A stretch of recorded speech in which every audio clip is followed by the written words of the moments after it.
Hello, good morning, good afternoon, wherever you are. My name is Alberto Netti. I'm chairman at Mind the Bridge, and I'd like to welcome all of you to the official opening of the 2021 Scaleup Summit Europe. Again, the Scaleup Summit is a format that we as Mind the Bridge we have been running through different geographies across the globe. And this is the first one that will be focused on Europe.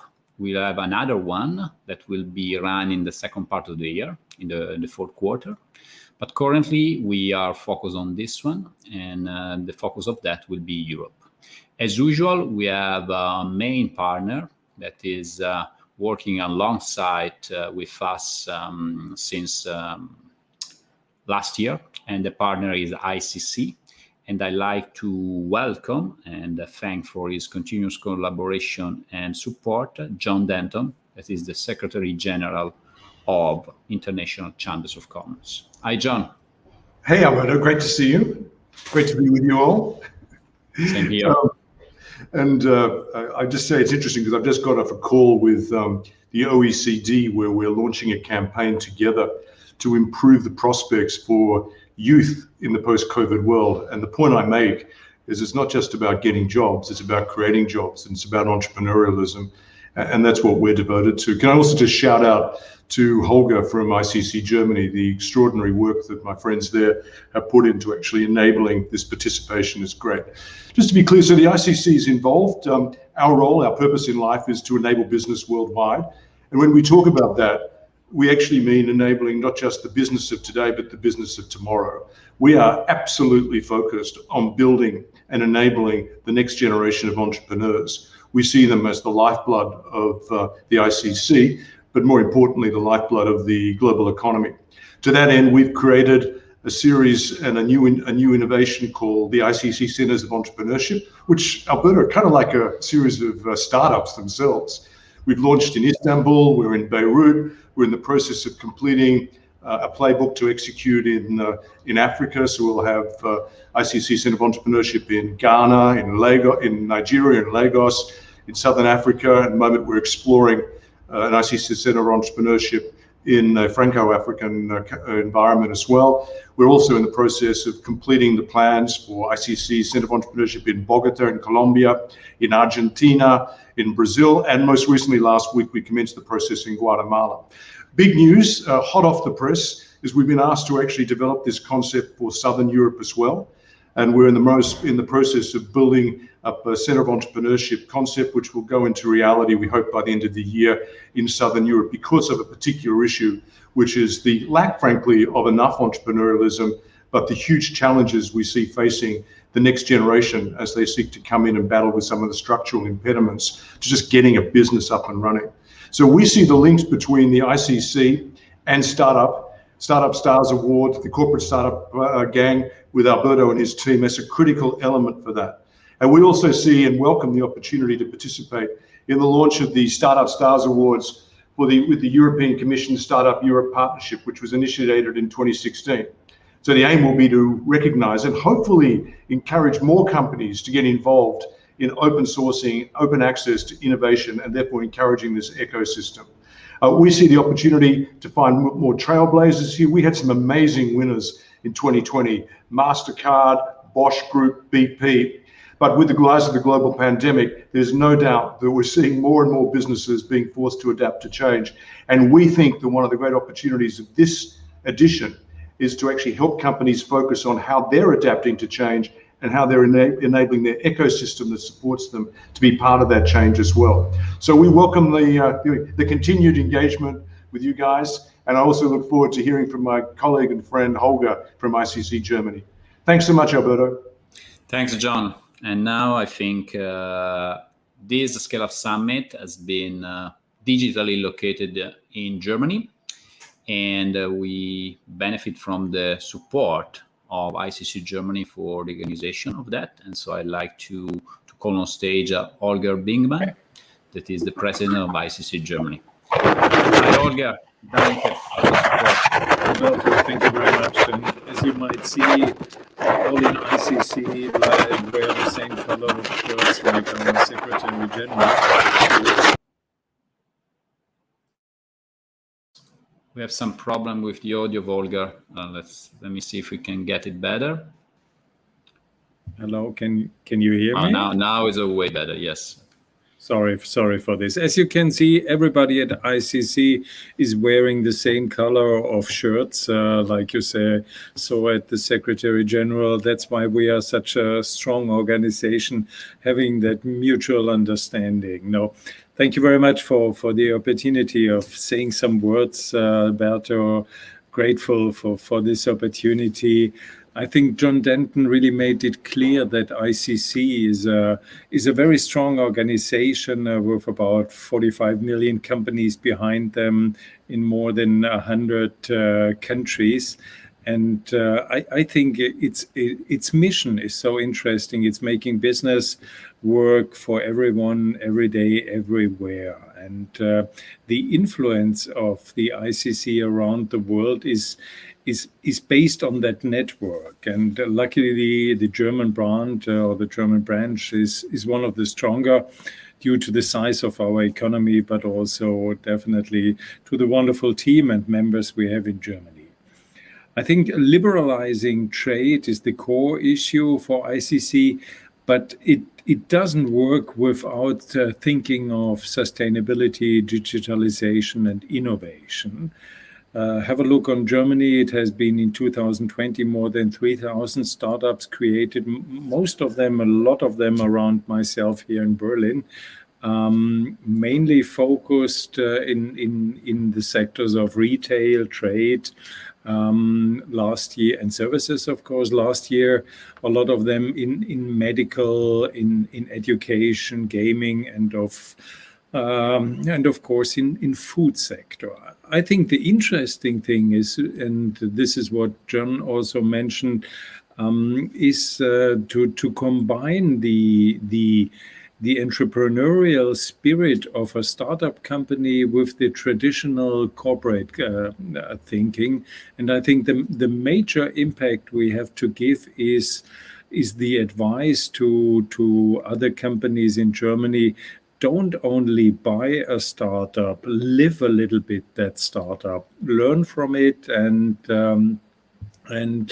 make use of the cultural effects that you might have in the acquisition of your startup. You can leverage the speed of the startup, take advantage of their knowledge to even to complement your own R&D process. And I think this is very important. That's why Mind the Bridge and ICC are co-organizing this corporate startup event, which recognizes and celebrates open innovation between companies, corporates, startups, and is intended to inspire other companies to following this. I think the award honors corporates that have gone an extra mile in establishing this spirit. Last year, our members SAP, Bosch won several awards, and we are happy that we will hear from Alexander Gorman from SAP, Philipp Rose from Bosch, and as well from Marcos Soliveda from BASF that are with us today, a little bit of their experience and their best practice. Absolutely. And finally, in this context, I want to encourage other corporates also to apply for this startup award, which deadline is June 20. Later on, we will have Thomas Sattelberger, who is a member of German Parliament, as a special guest.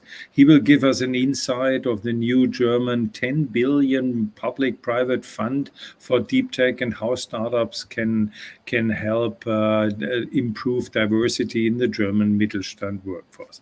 Absolutely happy to be here, making use of the discussion you have and for the next days. Thank you very much for joining.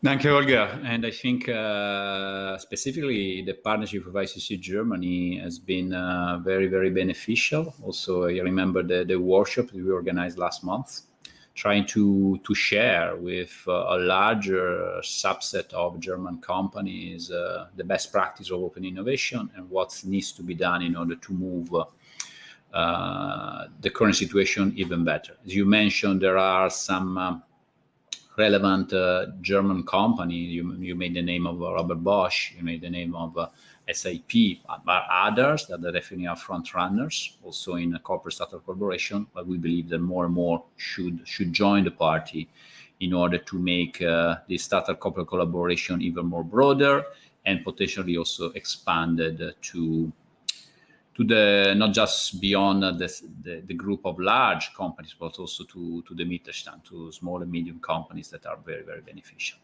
And again, you mentioned the Corporate Startup Stars. That is the initiative that we launched over 5 years ago. And since last year, we decided to share with ICC because we believe that there is a common goal.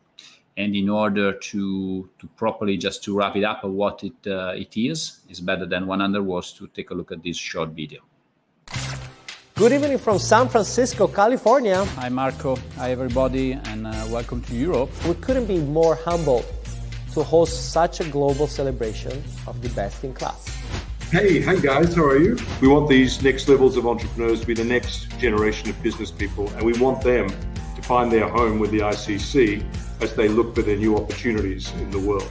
I'm really happy to have the opportunity to take the floor in front of you today and to open that Corporate Startup Stars Award today. We have to lay the emphasis on the example of success in the collaboration and the cooperation between the big corporates and the startups. Hello everybody, hello world. We have a global jury that really represents excellence and diversity. So we decided to ask some heads of innovation of some of the larger corporates to help us encapsulate the full meaning of open innovation. Building something new together with a shared purpose. Motto for our company is Invented for Life. For me, open innovation is outside-in thinking, collaboration, and win-win outcomes. We have different categories that we use to categorize open innovation, and we will use tonight to award the most interesting companies.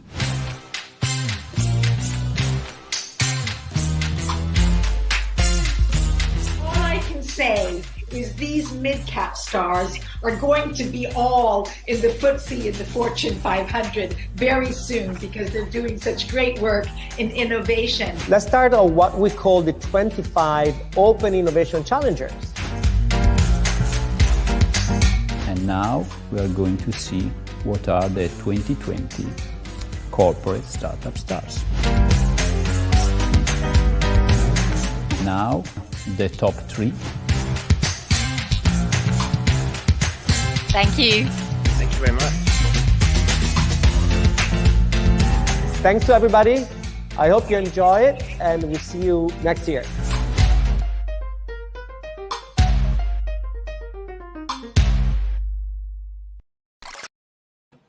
As you may have seen, we were all dressed up for the first digital black tie event in the time of pandemic.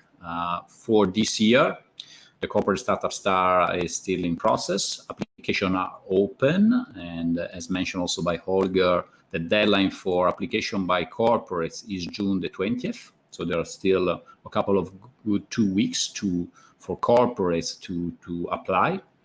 And the goal is to assess what these corporates are doing, looking at startup corporate collaboration and open innovation. You see, as you can see from this chart, we are factoring both how these companies are organized, that meaning strategy, structure, processes, culture, and as well as the action and the results achieved in the collaboration with startups, looking at the broader set of initiatives ranging from collaborations, investment, acquisition, as well as accelerating, working with startup innovation labs, venture builder, etc., etc. So we looked and factored all these areas in order to provide a ranking that will be unveiled at the end of the year in December, hopefully in a physical event, as that is our current plan, all in Paris. So we are looking forward to have a real black tie gala dinner this year in Paris in December, where we'll be able to show to the world what are the 50 corporates that are more concretely active in working with startups. And so that is the goal. As mentioned by John Denton, also the collaboration with ICC doesn't end with the Corporate Startup Start. That is our flagship, the common initiative, but also we are working hands by hands in this new format that is called Center of Entrepreneurship, where we try to stimulate entrepreneurship and startups in the different regions of the world. And finally, we decided also to join forces with the Scaleup Summits formats. That is our brand new formats.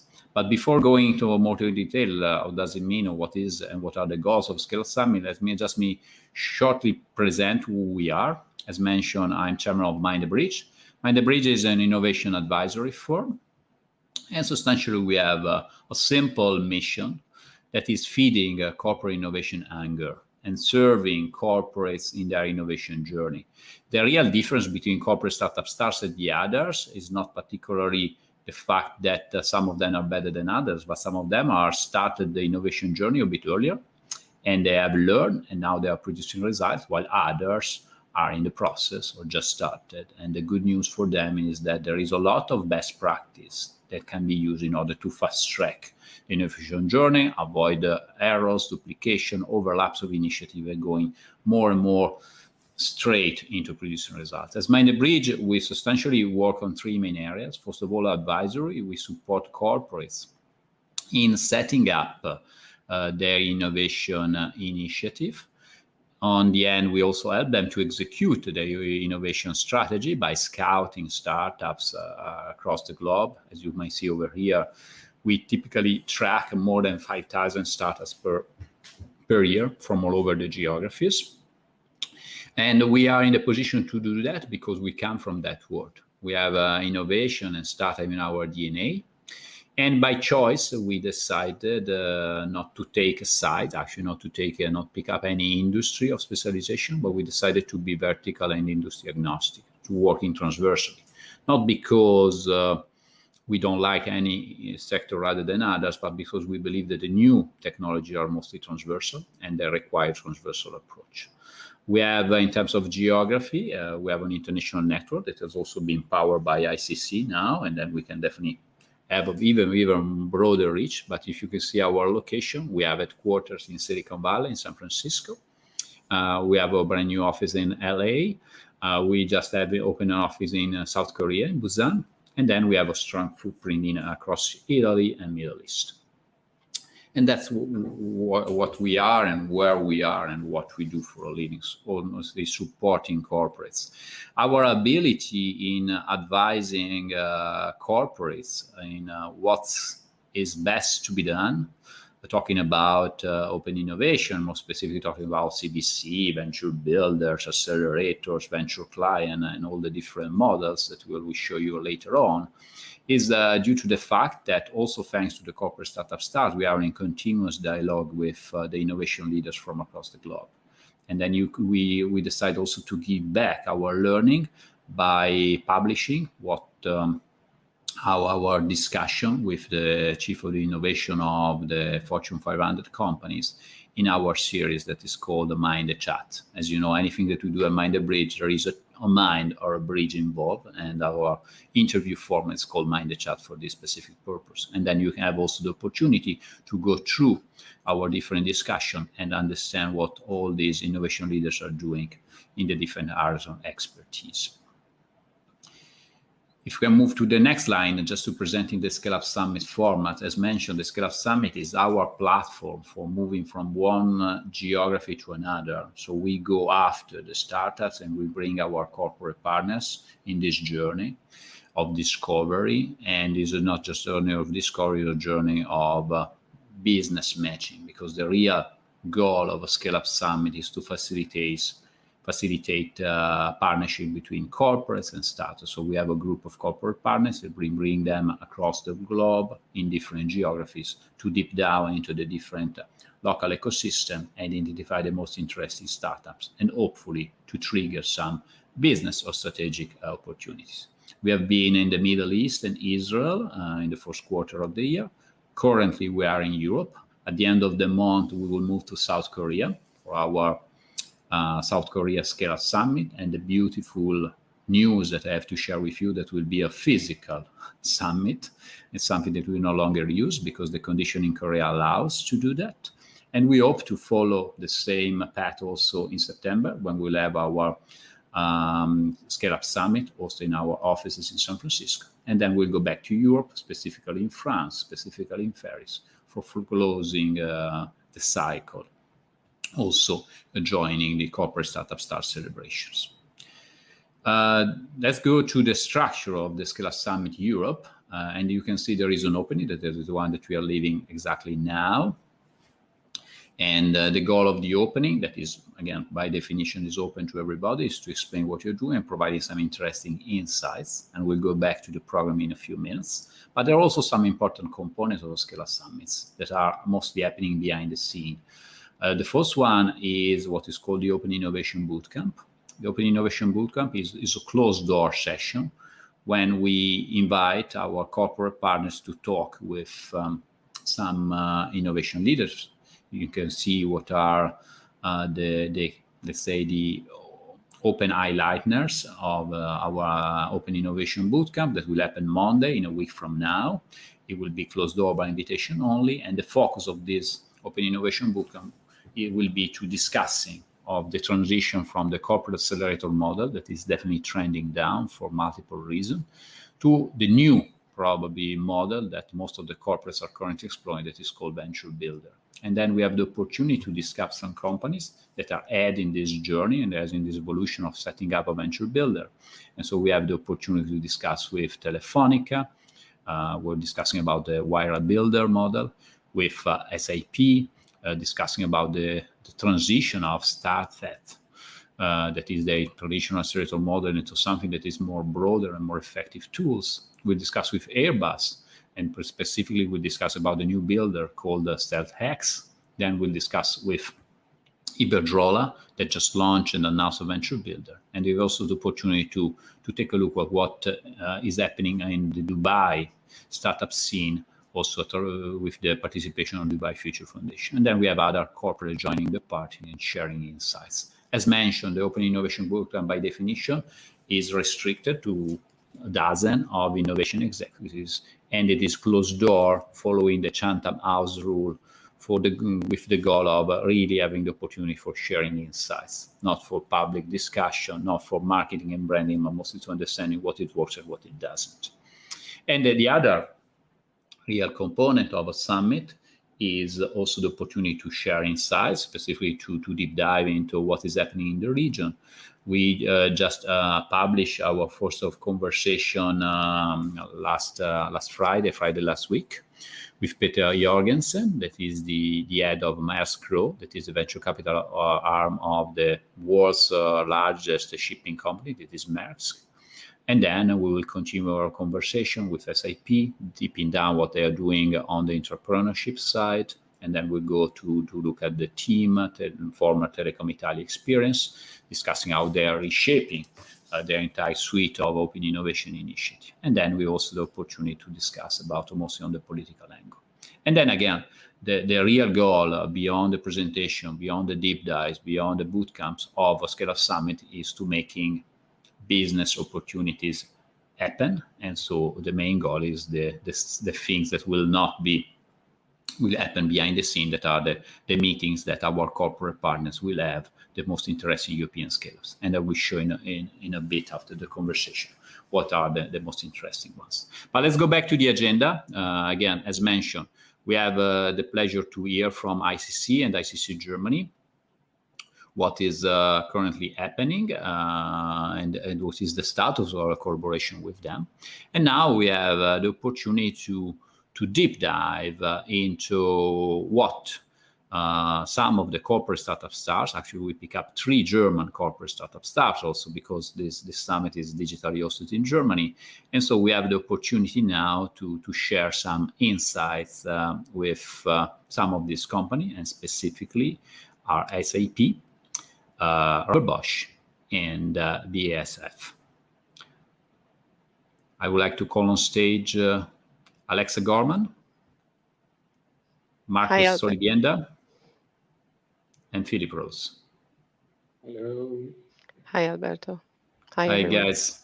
It's nice to have you with us today, and I think is important. Again, as mentioned, we are in a situation, particularly talking about open innovation, where everything is continually evolving, everything is continually changing, and so there are no models, there are role models, there are no silver bullets. It's just a continually fine-tuning instrument, evolving instrument, changing instrument, reshaping instrument, because again, the world is changing so fast and furious that we need to cope with that.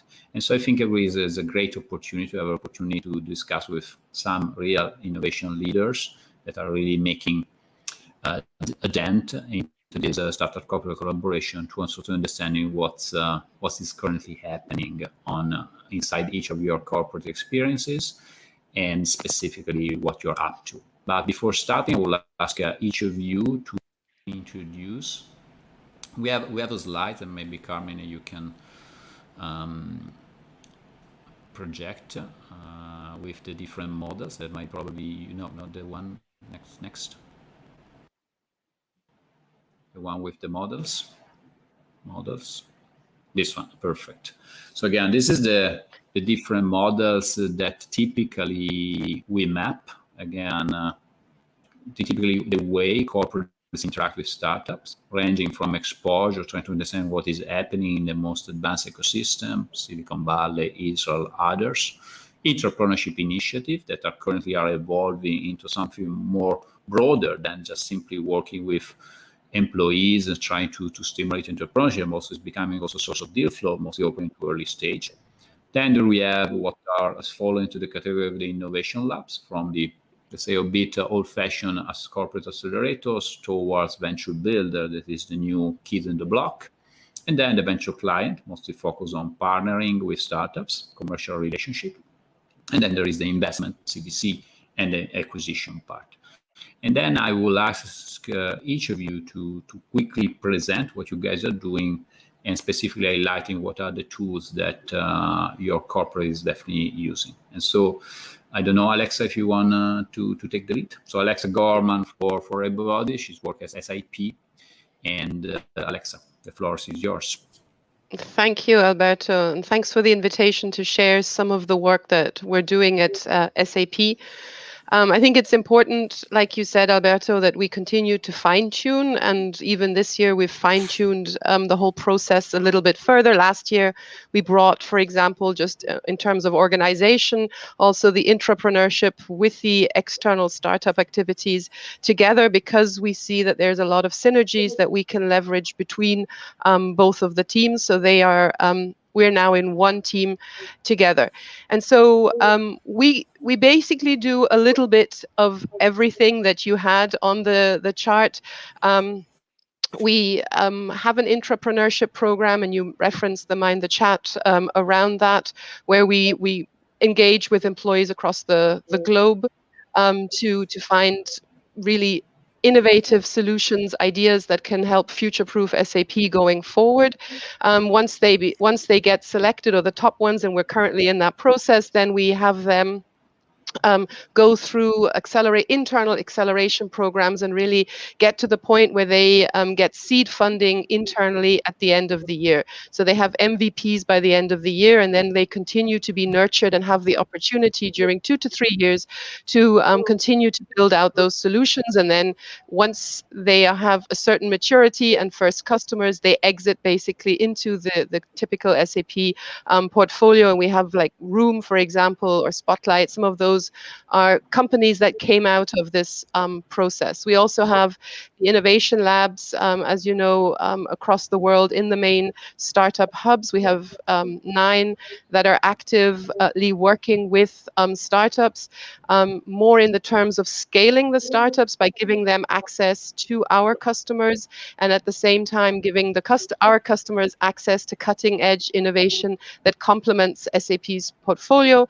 And for us, it's an opportunity to really build out our own portfolio and get valuable feedback from the startups in terms of technology.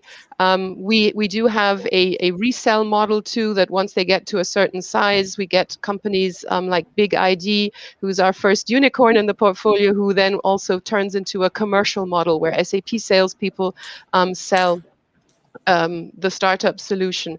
In addition, we make investments, strategic investments into particular startups that we want to have a long-term relationship with as well. And then at the end, obviously, we make acquisitions. The most recent, biggest one maybe that hit the news was the Signavio acquisition in the business process innovation space. So it's harmonizing, I think, across the different areas. But I think the main point, and that's just from our experience, something that I always like to share is it's always important to know what the goal of what you're doing is. So it's not enough just to start to work with startups because it's good for branding or because you're going to find one or two, but it's really to find what is the goal of the activities. And for us, obviously, we use some of the startup solutions, but for us, really, it's building out the next generation partner system, ecosystem, and making it the startup solutions available to our customers. That's the main goal. And so we continue to evolve how we work with the startups, how we work with our customers, how we bring the customers together with the startups. And like I said earlier, we've got one new program that's launching now, which is the SAP IO Rising Stars. So we're doing focused business development, basically as a pilot to see if we focus and do different activities, if that's going to bring more outcome in terms of projects, POCs with our customers. Thank you, Alexa. And I think as mentioned, again, it's quite typical of corporate startup stars to have almost the full range of activities. What really makes the difference is the emphasis that each corporate gives to one or the another, and particularly the different approaches that are being used in order to explore. And so I believe that now moving from SAP to the experience of Robert Bosch, I believe, hi Philip. Robert Bosch, I think, is at the forefront in the corporate venture capital side. I think if I can remember, I'm not wrong, you are about to launch your fifth fund over here. And then also the experience of Robert Bosch in opening up from corporate CVC to the venture client, to the Open Bosch initiative, is something that we believe is very, very interesting. So I will ask you, Philip, to give us a full round of presentation in terms of Robert Bosch and focusing on these two topics. Yes, thank you, Alberto, and thank you for the invitation to share some knowledge and some experience here. Indeed, as you mentioned, here at Robert Bosch Venture Capital, we focus on both venture capital investments as well as venture client open innovation initiatives. We do this since 12, 13 years now. As you mentioned, currently we invest out of our Fund 4. It's a virtual fund, but we treat our investment side as if we were an institutional investor with a fund model. And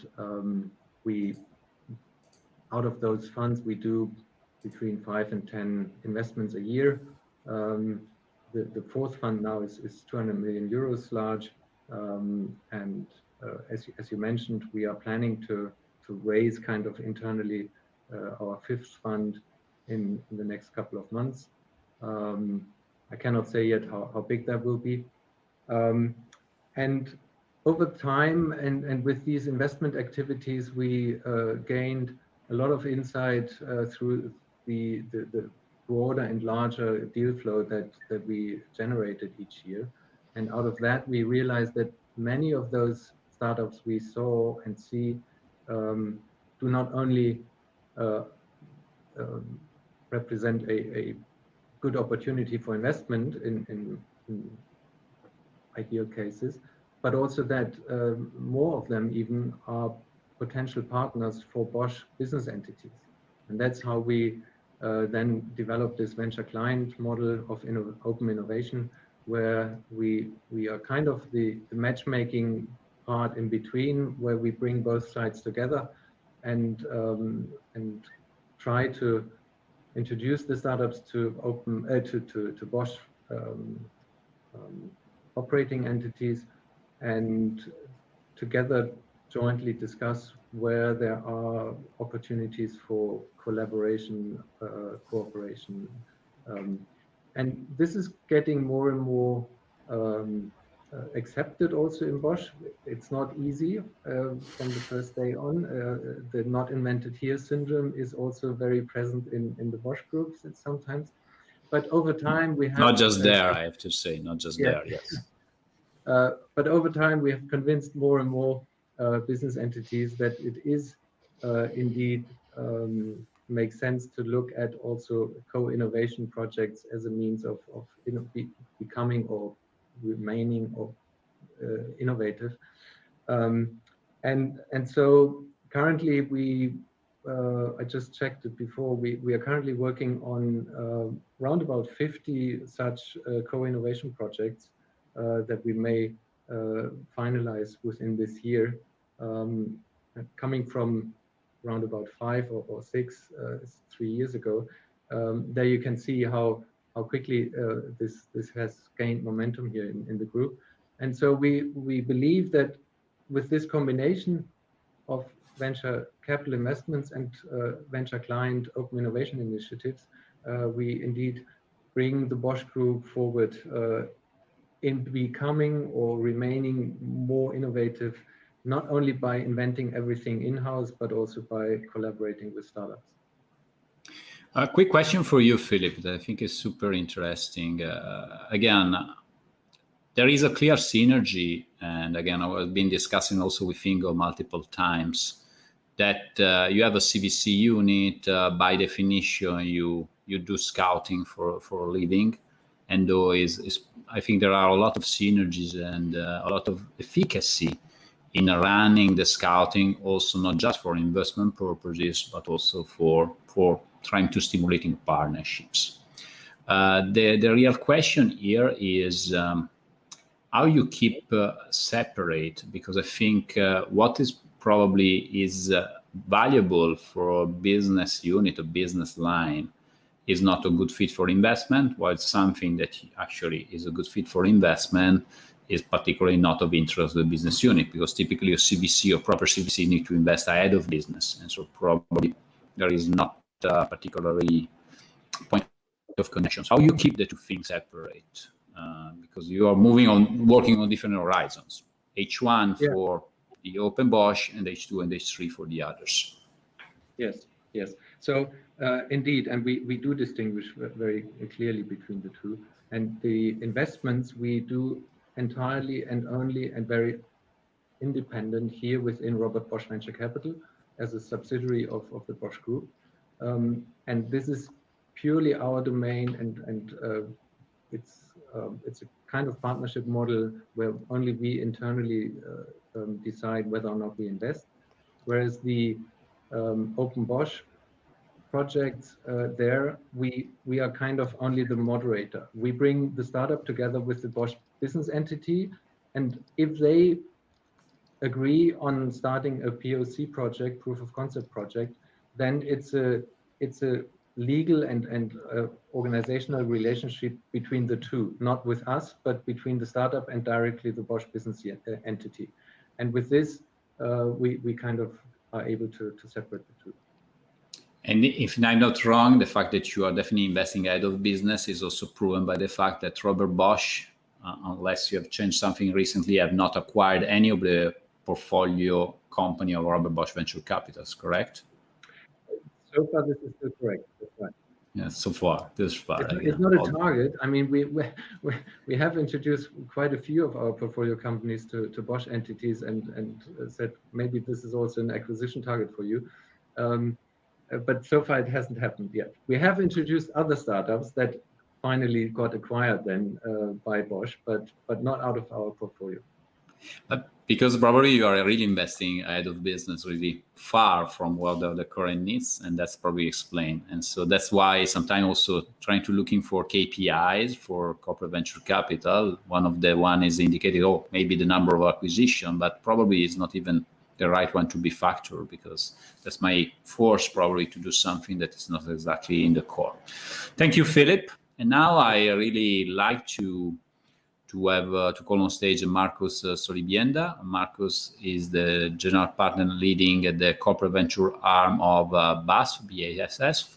Hi, Marcus. Hi, hello, Alberto. So nice to have you with us today. And so I would like to, just to start, to ask you to introduce what BASF is doing, looking at startup collaboration. Then I would like to focus, to deep dive on the CVC part that you are leading. Mm-hmm. No, I think I have not much new to add. So yes, I mean, we have innovation activities where we work with startups, external startups and internal startups. We have a program called Chemovator, where we provide a protected space for young teams coming out of BASF who want to work on their business model and develop a new business model, which is not core to BASF, but could be potentially interesting. So that's happening in our Chemovator program, using working with the colleagues at BASF. Then in different regions, we have different initiatives. For example, in South America, we have an initiative called AgroStart, where we are running regular competitions in the innovation space for AgTech and digital farming. Here, the winner of such a program, AgroStart, the 3 winners per year, they will actually get the opportunity to get direct access to our clients. So BASF opening up their books, reaching out to our clients and selling and proposing the solution from the startup, the digital solution, to our existing client base. Other initiatives are very similar to what Andrea and Philip have mentioned earlier. So we're talking about the venture client model.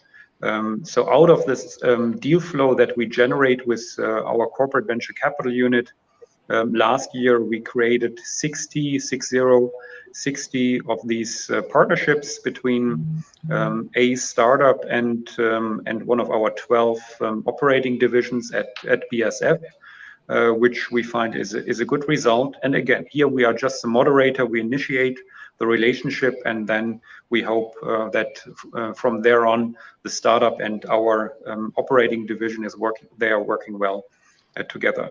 And in terms of investments, we are doing around 7 to 8 new investments per year, and we are there focusing on companies mostly with digital business models or geared towards sustainability that help us to make the next step forward.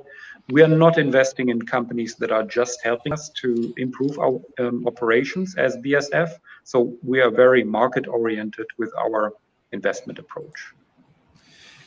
Big question for you. I think this is the typical question that I ask when talking with CVCs, and strategic versus financial. What comes first? Because sometimes CVC should be strategic, sometimes it should be financial. Some of them are more on the right, on the left. What's your take here? No, we are definitely a strategic investor, that's for sure.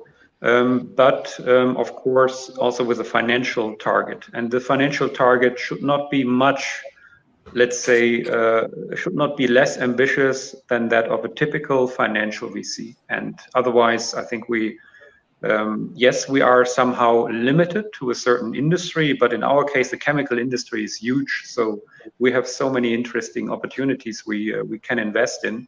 So we cannot take that as an argument to say we are probably delivering a poorer performance, let's say a weaker performance than our colleagues in the financial VC environment. So it's very strategic. We are there in order to help BASF to change their business model from a business model which until very recently was just selling chemicals per liters and kilogram to a new business model where also data and software will play a role in the future. So it's extremely strategic, but at the same time, we are, let's say, bold enough to say that we will also earn money with our investment approach. Very good. Final question for you. Geographies covered. Where are you looking for solution? Globally, some specific areas more than others, some specific countries, regions? Yeah, in Asia, we have a strong focus on China and India. We are in Israel because of our crop protection business. We also have a presence in Brazil for South America, and of course, we are in North America and covering Europe out of Germany. Perfect. Danke, Markus. Danke for your contribution. Thank you, Alexa and Philip, for this very insightful discussion. And we will keep our conversation up and running because, as we have seen, a lot of things are continuing to change and evolve. And so it's good to keep track of your progress. And again, congratulations for all the work that you have done thus far. And the recommendation is to apply to Corporate Startup Stars to see how you will be ranking also this year. Thank you, guys. Thank you. Thank you. Perfect. So going back to our program, just let's review quickly the agenda in terms of where we are. So substantially, after this discussion with so-called Corporate Startup Stars, now we'll go back to our order of business. That is meaning allowing our corporate partners to present themselves and specifically to describe what are the challenges that are currently facing and where they need the support of startups. So I would like to call on stage with me my colleague, Marwan Abdullahi. Hi, Marwan. You're on mute. So with Marwan, Yes. we will drive. Here you go. So with Marwan, we will drive the presentation of our corporate. Just before starting, if we go back to our presentation, we have, first of all, the corporate partners. We have been running scouting activities for them since the past months in order to identify some very interesting solution. And now it's time to allow them to present themselves. As you can see, we have a pretty broad range of partners. This is the corporate presentation, and Marwan, I will leave to you the presentation of the first block of corporates, and afterwards we'll have a break with a very interesting discussion with Thomas Salleberger, that is the member of the German Parliament. The floor is yours, Marwan. Great, thank you, Alberto. Hi, everyone. My name is Marwan Abdallawi. I'm Innovation Director at Mind the Bridge. So as Alberto mentioned, we're going to divide the two groups of corporations before and having a break in the middle. So without further ado, I would like to start with Acciona and invite to the floor Javier Gonzalez. So just a disclaimer, it's as usual, 5-minute speech, and I see Javier. Welcome, okay. Javier, how are you doing? How are you doing? Thank you. Thank you for having me and giving me the opportunity to present Acciona. Our pleasure. The floor is yours, Javier. Okay, let's do it. Well, Acciona, on the next slide, you can see that Acciona is a large Spanish company working on renewable energy projects and sustainable infrastructure solutions. This is our solution map in many industries with a presence in 40 countries with 40,000 employees. We are a carbon neutral company since 2016 and considered the greenest utility of the world. On the next slide, and going deeper in our main activities, you can see that Acciona is developing 100% renewable energy projects with more than 10,000 megawatts deployed all over the world. We develop infrastructures that connect people, civil works, mainly roads, railways, bridges, tunnels. Also, we take care of water cycle with a strong expertise in desalination and water treatment technologies. In addition, we develop solutions for cities. One example is our commitment to the development of sharing mobility in different cities in Spain and also in Europe.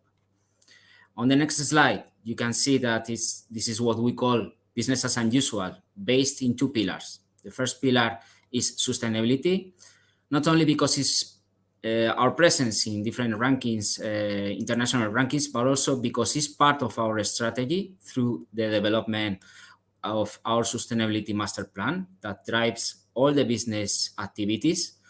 And also because more than 70% of the consecution of the SDG targets are considered to be linked to the development of enabling infrastructure. So it's part of our core business as well. On the next slide, the other pillar, innovation, with 3 R&D centers, one for construction, developing new materials and new construction processes. Also one for energy, focus on application of new technologies that will disrupt the energy landscape in the future, let's say storage or hydrogen. And also one for water, mainly working on chemical processes and desalination technologies and water treatment technologies as well. But we need to run faster. This is the reason why we create innovation. Innovation is a platform that reflects the way we want to innovate. We want to take advantage of new technologies from startups, new business model from startups, also trying to leverage the knowledge and the know-how of our R&D centers and innovation teams. At the end of the day, we want to create and generate new revenues and new business models. On the next slide, you can see our approach, more open, more digital, more disruptive, but an example of a division of mobility. We are not entering in the mobility sector. We are transforming the mobility through the combination of renewable energy and solutions for cities that we are already providing. On the next slide, you can see some ingredients of our collaboration programs with startups, challenges defining from the business, the commitment from the scissors from the very beginning, a framework to support all the activities.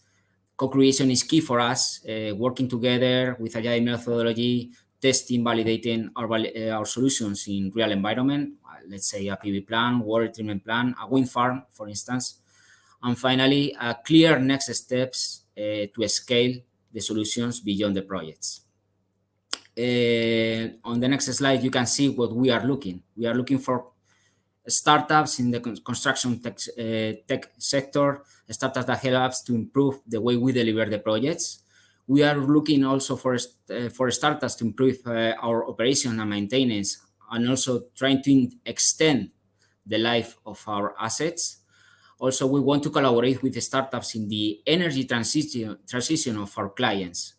And finally, we want to work with the startups to create new solutions for the circular economy. On the next slide, you can see our contact details, and looking forward to collaborate with you guys. Great, many thanks, Javier. It's really great to work with you. We've been working for a few years now, so again, great to work with you. Great, so now let's move to, I guess it's the first presentation of TIM, so telecom operator from Italy, and I would like to invite to join me to the floor, Carlo Tursi, Chief Executive Officer at TIM Ventures. Welcome, Carlo. Thank you. Hi, Maron. Hi, hello, everyone. So for those of you who don't know TIM is the leading telco group in Italy, and we're also one of the leading telcos in Brazil.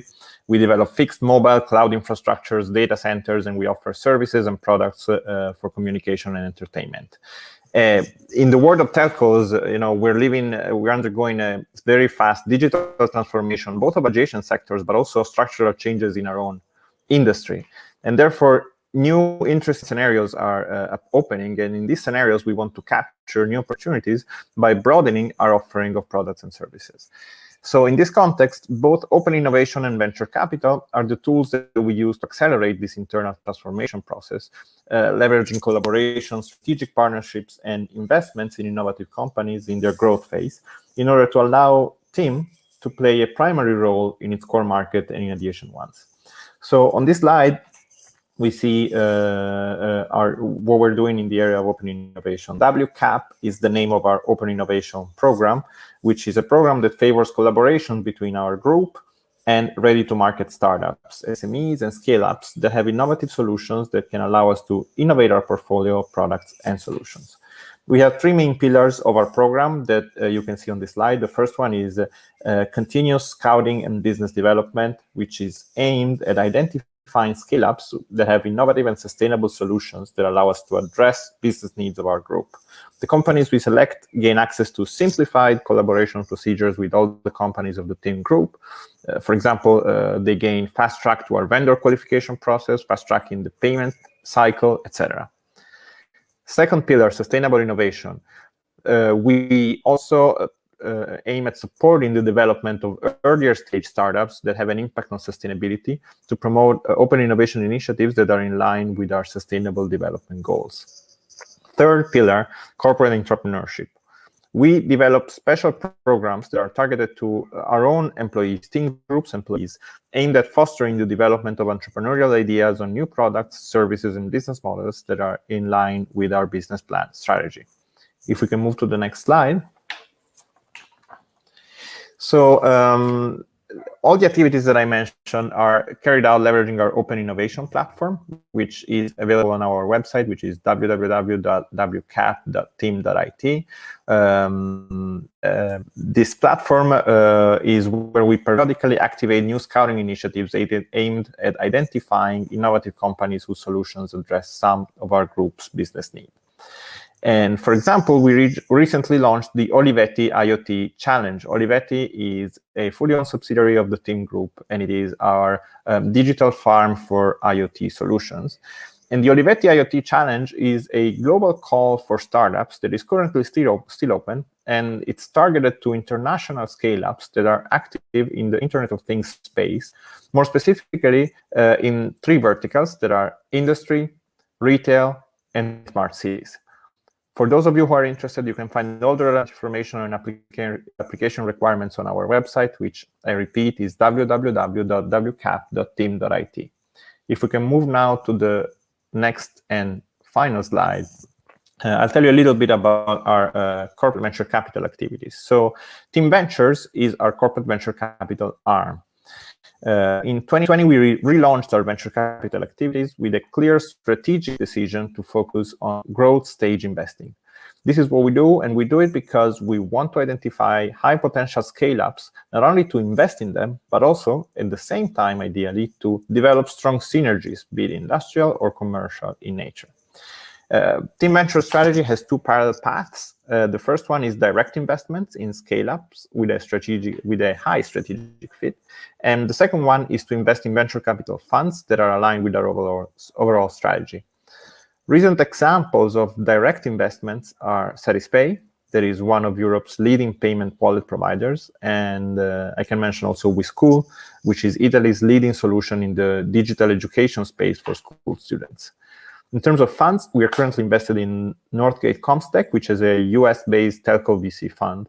And we recently committed a 60 million investment into United Ventures T-Growth, which is a recently launched fund that will invest in the areas of cloud, artificial intelligence, Internet of Things, cybersecurity, digital payments, etc.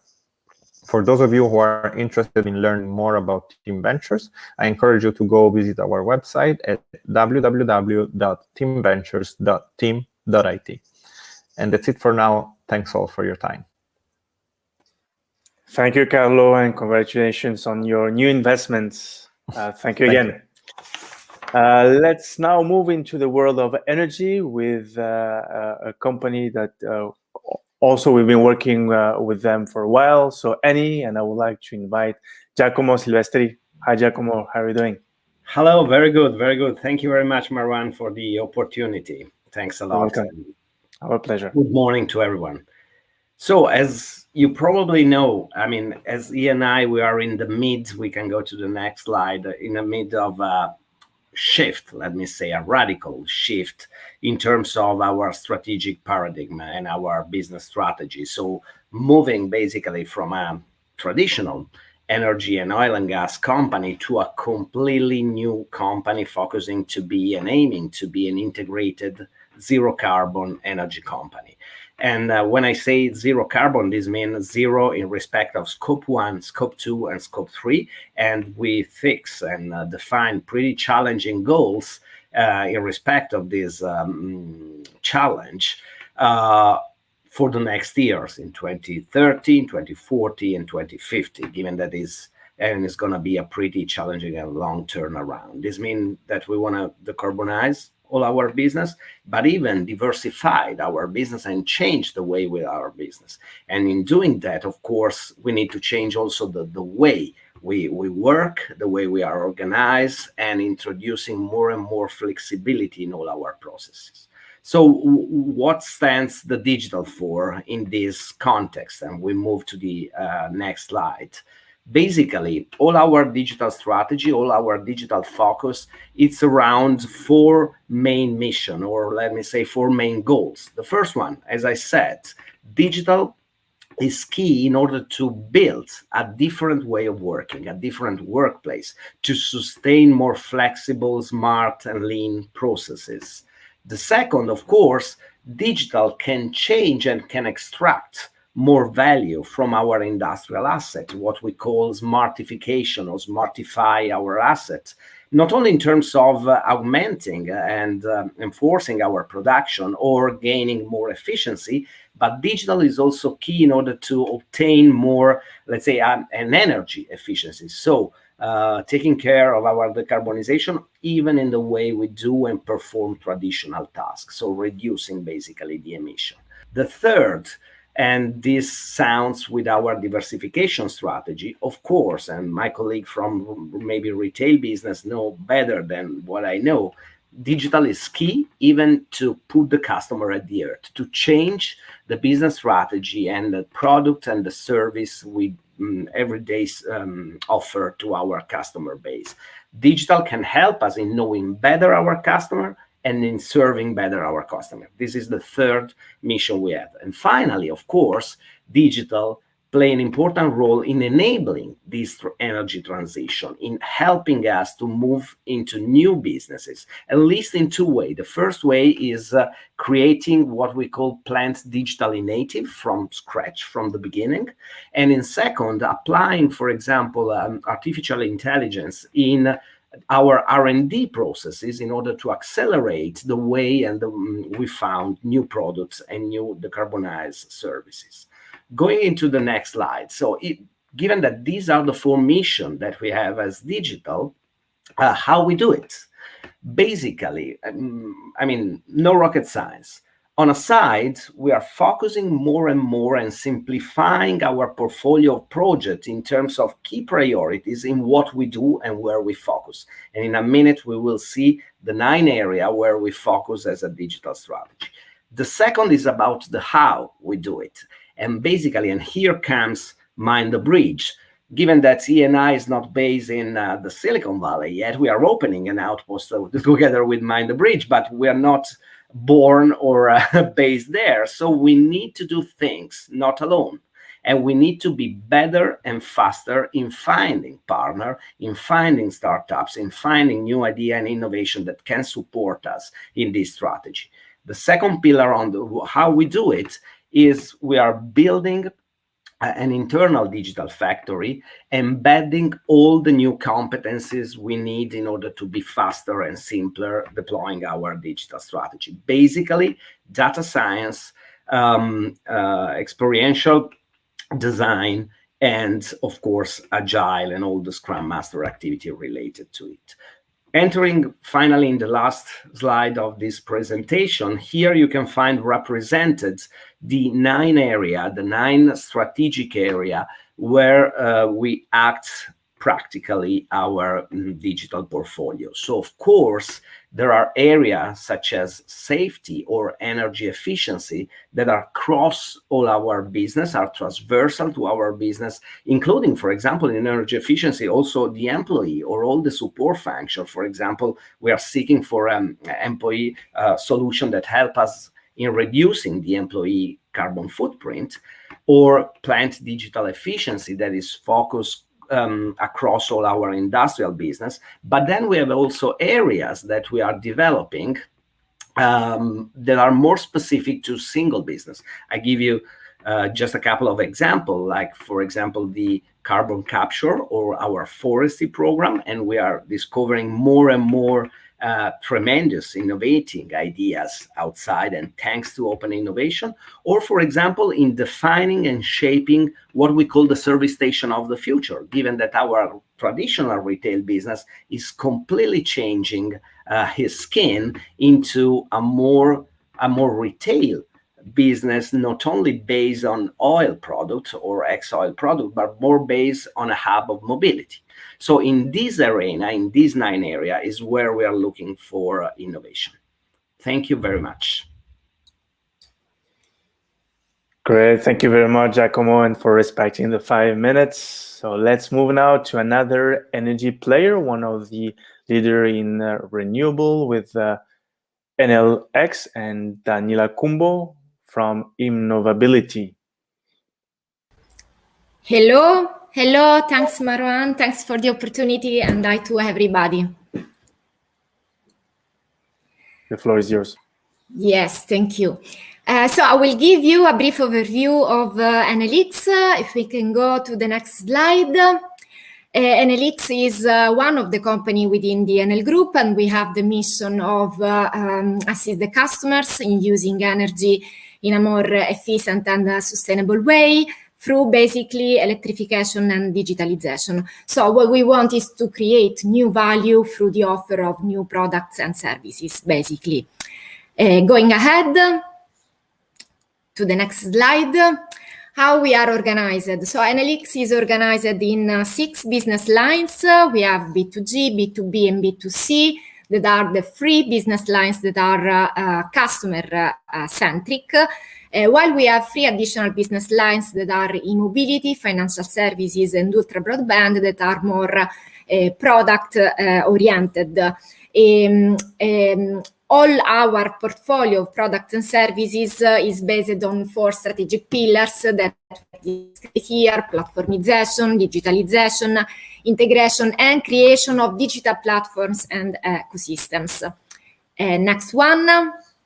I will provide a very brief overview of each of the business lines that I have just mentioned, starting with B2C, that is our e-home business line.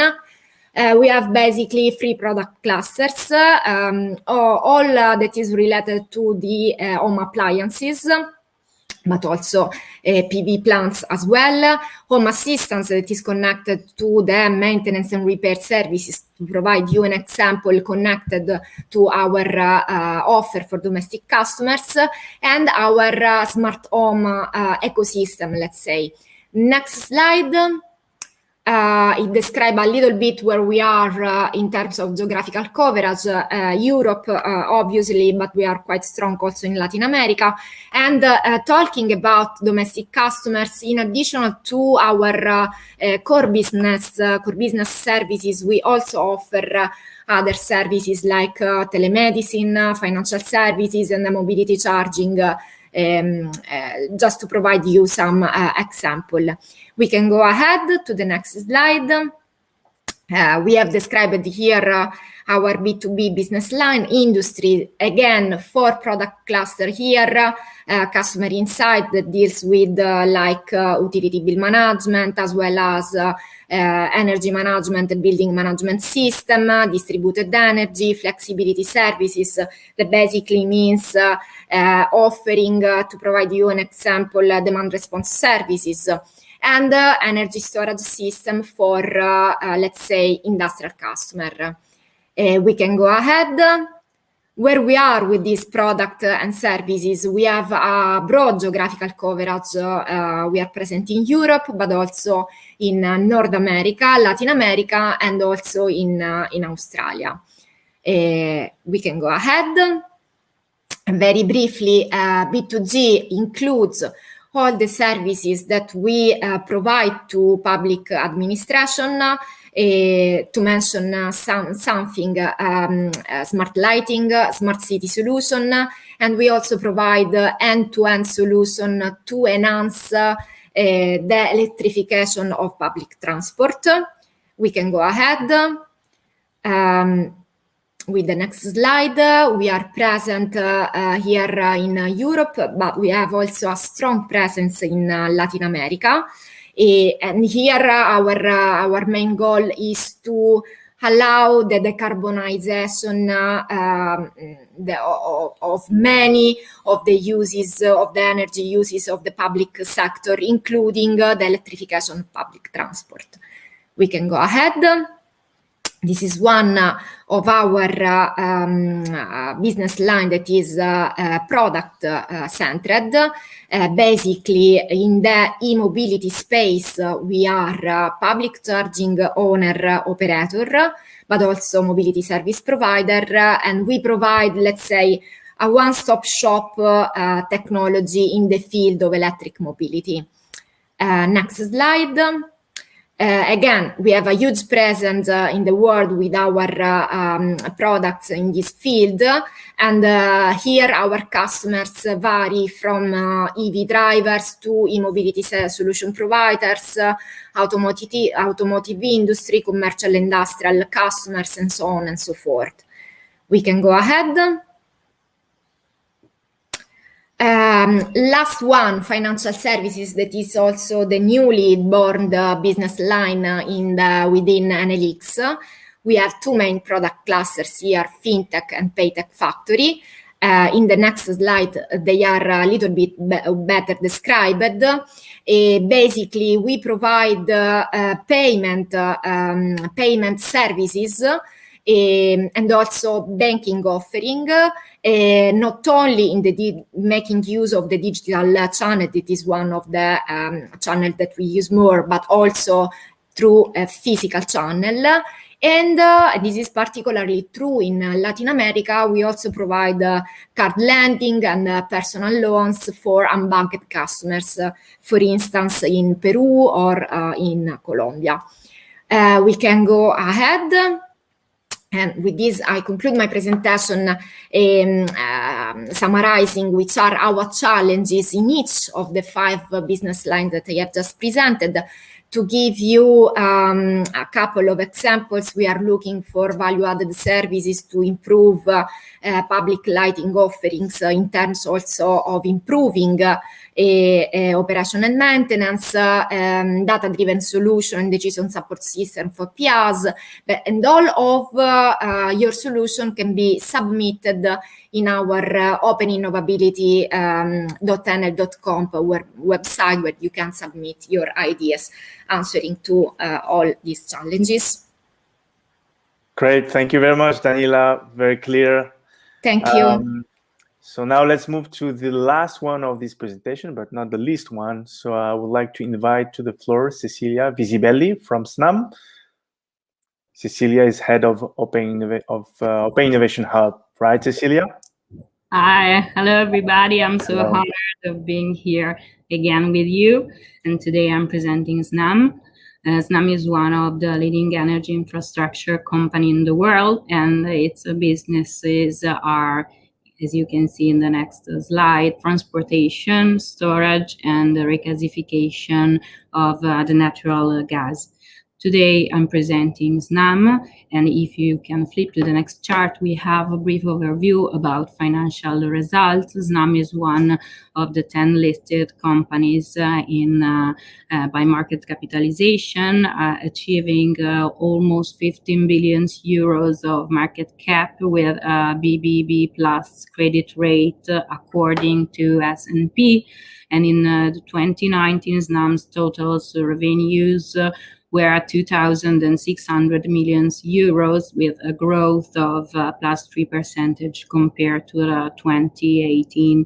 The overall enterprise value is about 28 billion euros, with an average cost of gross debt of 1.1%. SNAM has also an international presence through acquisitions and control of other oil and gas companies. For example, as you can see, the SFA, that is the Greek gas transportation company, or for example, Gas Connect Austria or Transatlantic Pipeline. And in addition to the core businesses, new businesses are being developed for the energy transition. As you can see in the right part of this slide, we have the business unit hydrogen working mainly on 3 pillars: the asset readiness, the value chain development, and the system design. Then we have now for mobility with the integrated services to support sustainable mobility using natural gas and biomethane. Then we have some for environment, that is the infrastructure for biomethane production and promotion of green project to achieve the decarbonization targets. Then we have some for efficiency with the 700 million euros in project for residential and industrial sector. And in the end, we have Arbolia to develop and implement project to reduce and absorb CO2 emissions with the objective of planting 3 million trees in Italy by 2030.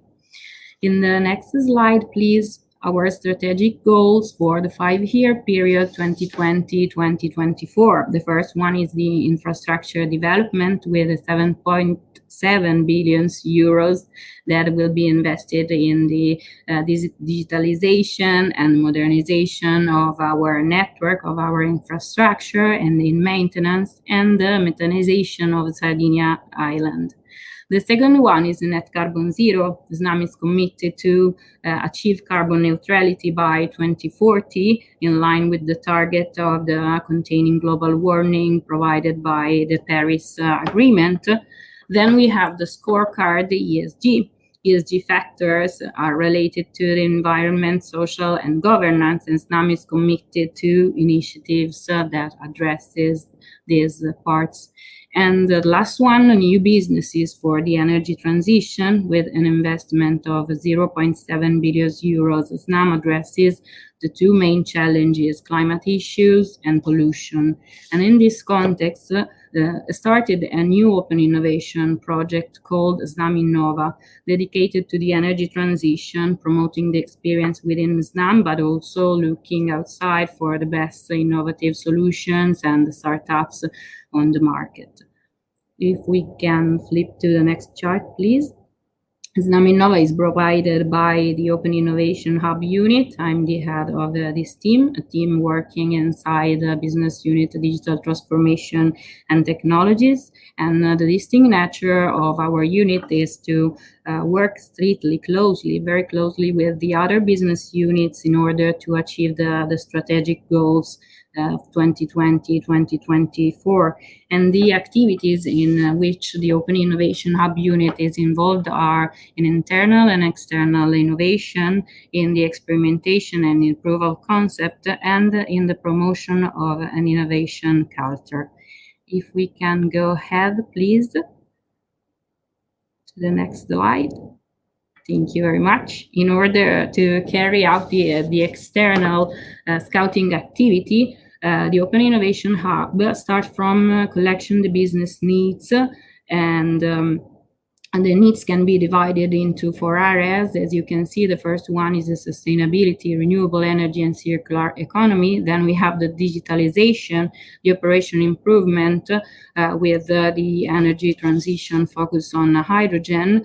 And in the end, we have the digital HR, new ways of working to respond to the current emergency situation, and the learning management system to revolutionize the way the learning is used and developed. In this European summit, we are focused, particularly going ahead, on voice bot and virtual assistants and on-field data transmission and collection. So, moving towards the end of my presentation. In the next slide, a brief look at the process engaging startup that involves 3 different phases. The first one is the market exploration and the discovery. So as we said, we start collecting the business needs and we continue with the scouting of solution on the market with the collaboration of Mind the Bridge. Then the second phase is the proof of concept. So we design the use case in terms of the use case development, and then we hand with a phase of evaluation to estimate if the POC can be experiment or must be stopped. And in the last phase, we have the rollout and the scale up of the project.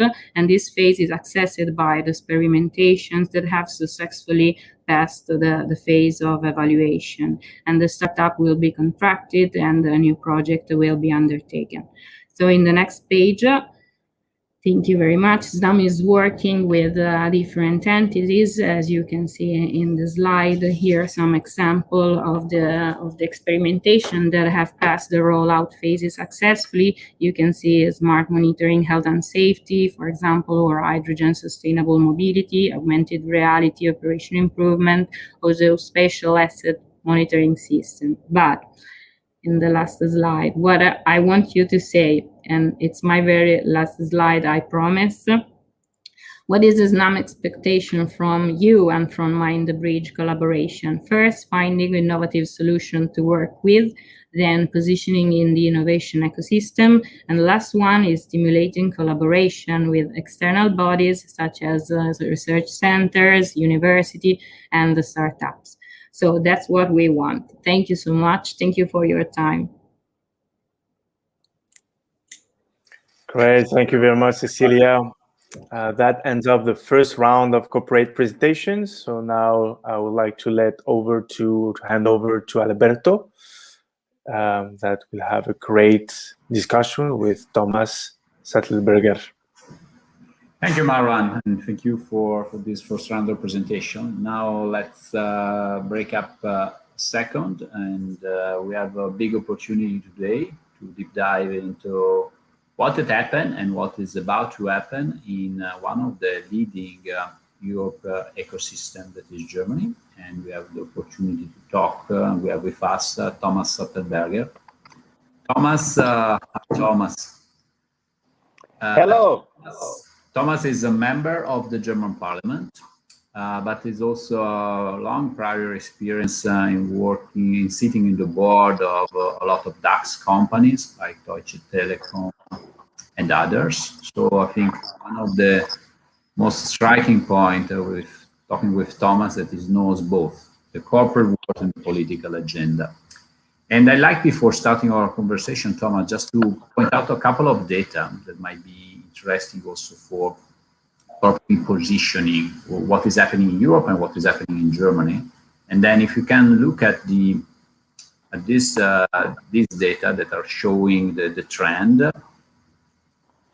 of scale up in Europe.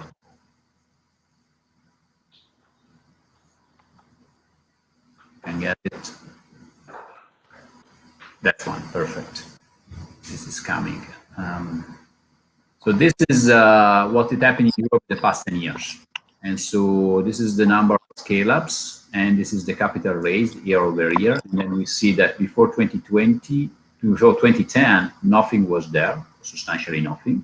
Then 2010, 2013, some initial progress. And then 2014, 2017, we have been a big bump in terms of numbers. And then starting 2018, the game moved to totally different size.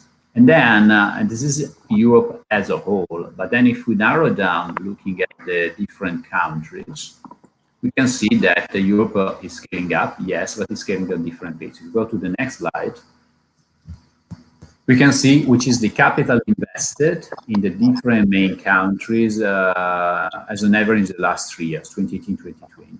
And we can see there are substantially 3 speeds of action. There is UK, that is playing probably in a league on itself, is investing as an average about 12 billion per year in scale-ups. Then we have Germany and France that are currently investing something north of 4 billion per year. That is a significant step up compared to the prior years. And then there is Southern Europe, and we have Spain investing 1.2 billion and Italy investing 0.5 billion, so less than half than that. And so that's the current situation. So I think if we look at Germany, but that's now I want to definitely hear from you, Germany has been successful in moving the ecosystem to a certain size in terms of actions.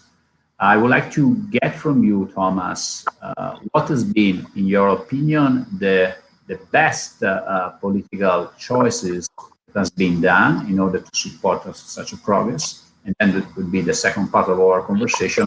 What's next, looking at Germany in terms of what can be expected? Also, because there are some incoming elections that might substantially might be to change the picture. So, Thomas, the floor is yours. Yes, thank you. Thank you so much, Alberto, and thanks for the invitation to join you here. I would like to add one thing to the scaling up. Yes, we are scaling up in terms of venture capital, not as good yet as the United Kingdom, but we are scaling up. But Germany is not scaling up in terms of number of startups and spin-offs. We are still on a historical low level of having new founders of businesses, and especially in the high-tech and deep tech area. This is still a major concern. So if I look at the country in the moment, I say, okay, venture capital is flowing in. It's also being activated amongst the medium-sized companies, the Mittelstand. But naturally, what we definitely need is venture capital for deep tech, for biotech, for space, for all kind of artificial intelligence. Those are exactly for those businesses, those startups who don't have a very clear-cut business plan yet, and where the success is very much possibly in the future.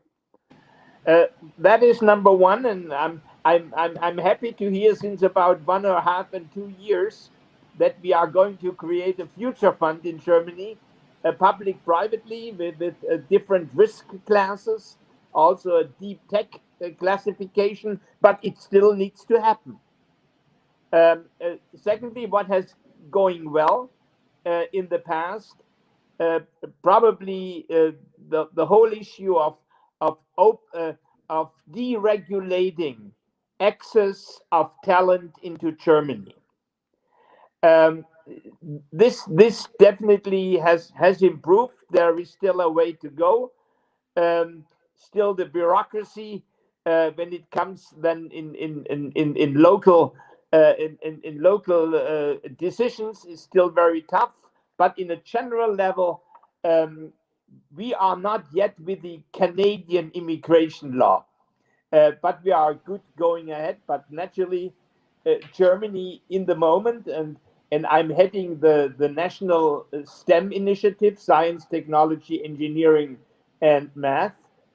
We have a brain gap of at least 100,000 data scientists and people who are deep into artificial intelligence and robotics and so on. Not necessarily in our traditional industries, car and chemical products, but for the transformation of those critical industries, but also for we already see a brains shortage in our startup ecosystem. So the general framework has been improved, but on the other hand, we still have a significant skill gap. Just stopping here, because I think you mentioned something that was very, very important. You mentioned chemistry, automotive, the traditional industries that's been built up and has been successful based on totally different skills. And now the transformation that is already happening, by the way, requires totally different skill sets. And the countries that will be able to bridge this gap in terms of talents, knowledge, will be the one that probably will be leading the scene. rather than the other that are not enough ability and skills and knowledge to be able to cover this gap. You mentioned 100,000 data scientists missing, also shortage in terms of this startup ecosystem to find developers to continue to improve the situation. I think this is our very, very common problems, and the country will be definitely faster in trying to addressing and solving these gaps. Probably will be the one that will be leading the scene. Well, the world of machines is coming to an end, and we are increasingly have the rise of cyber-physical enterprises who create smart products. And to be very clear-cut on that, South Korea is pretty good on that in the meantime. Not to talk about China, but comparable a country like South Korea. And we still have, especially in the small and medium-sized industry, in the so-called Mittelstand, we still have a hesitation, sometimes even a resistance to transform. And naturally, if you look at the key issues in the cyber-based platform economy, smart services, the Americans and the Chinese are far ahead, the Amazons and co. So, but Germany has a strength in machinery, but now it has to come the transformation to cyber-physical enterprises and smart products, so that we can cope with our deficiency in the B2C business, at least that we are excellent in the B2B business. Now that is a key issue, and in here we definitely need more and more information technologists, and unfortunately, given to Corona, the number of international students who enroll in information technology has gone down significantly. So and still there is a considerable amount of those talents who stay in Germany, or who stayed in Germany. Now we nearly, it went back by 20 to 30%. We have to regain that. And number two, we have to be even more open as a country for qualified immigration.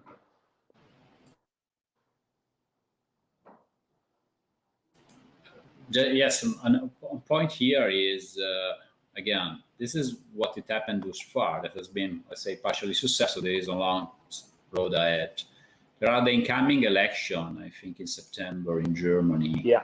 How the outcomes of this election, based on your perspective, your long experience, might change, reshape this evolution pattern, in which situation might definitely go faster, in which situation might be blocked? What are the potential different avenues that might be taken depending on the outcomes of the election, based on your experience? Well, Germany is a high-tech nation on the one hand, and on the other hand, a welfare state. And in the moment, 54% of the national budget goes into the welfare state. Now, and we will take it with the election in September. There will be a really clear decision. Will this go up to 60%? Means innovation, economy, which creates growth and jobs and perspectives for the people, will deteriorate. And let's be frank. Well, Sunday's election in one of our regional states in Saxony-Anhalt gave me again some confidence that it doesn't come to the worst. But till a few days ago, and we have still months ahead of us, a green-red-red coalition seemed possible.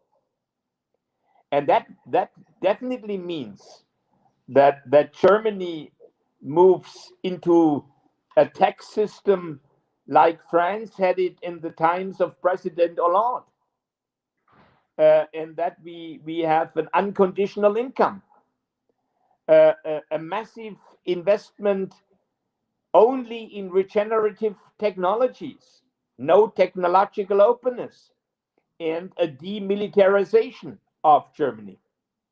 That is very clear on the table, and I still this fear, from my point of view, is still not being banned.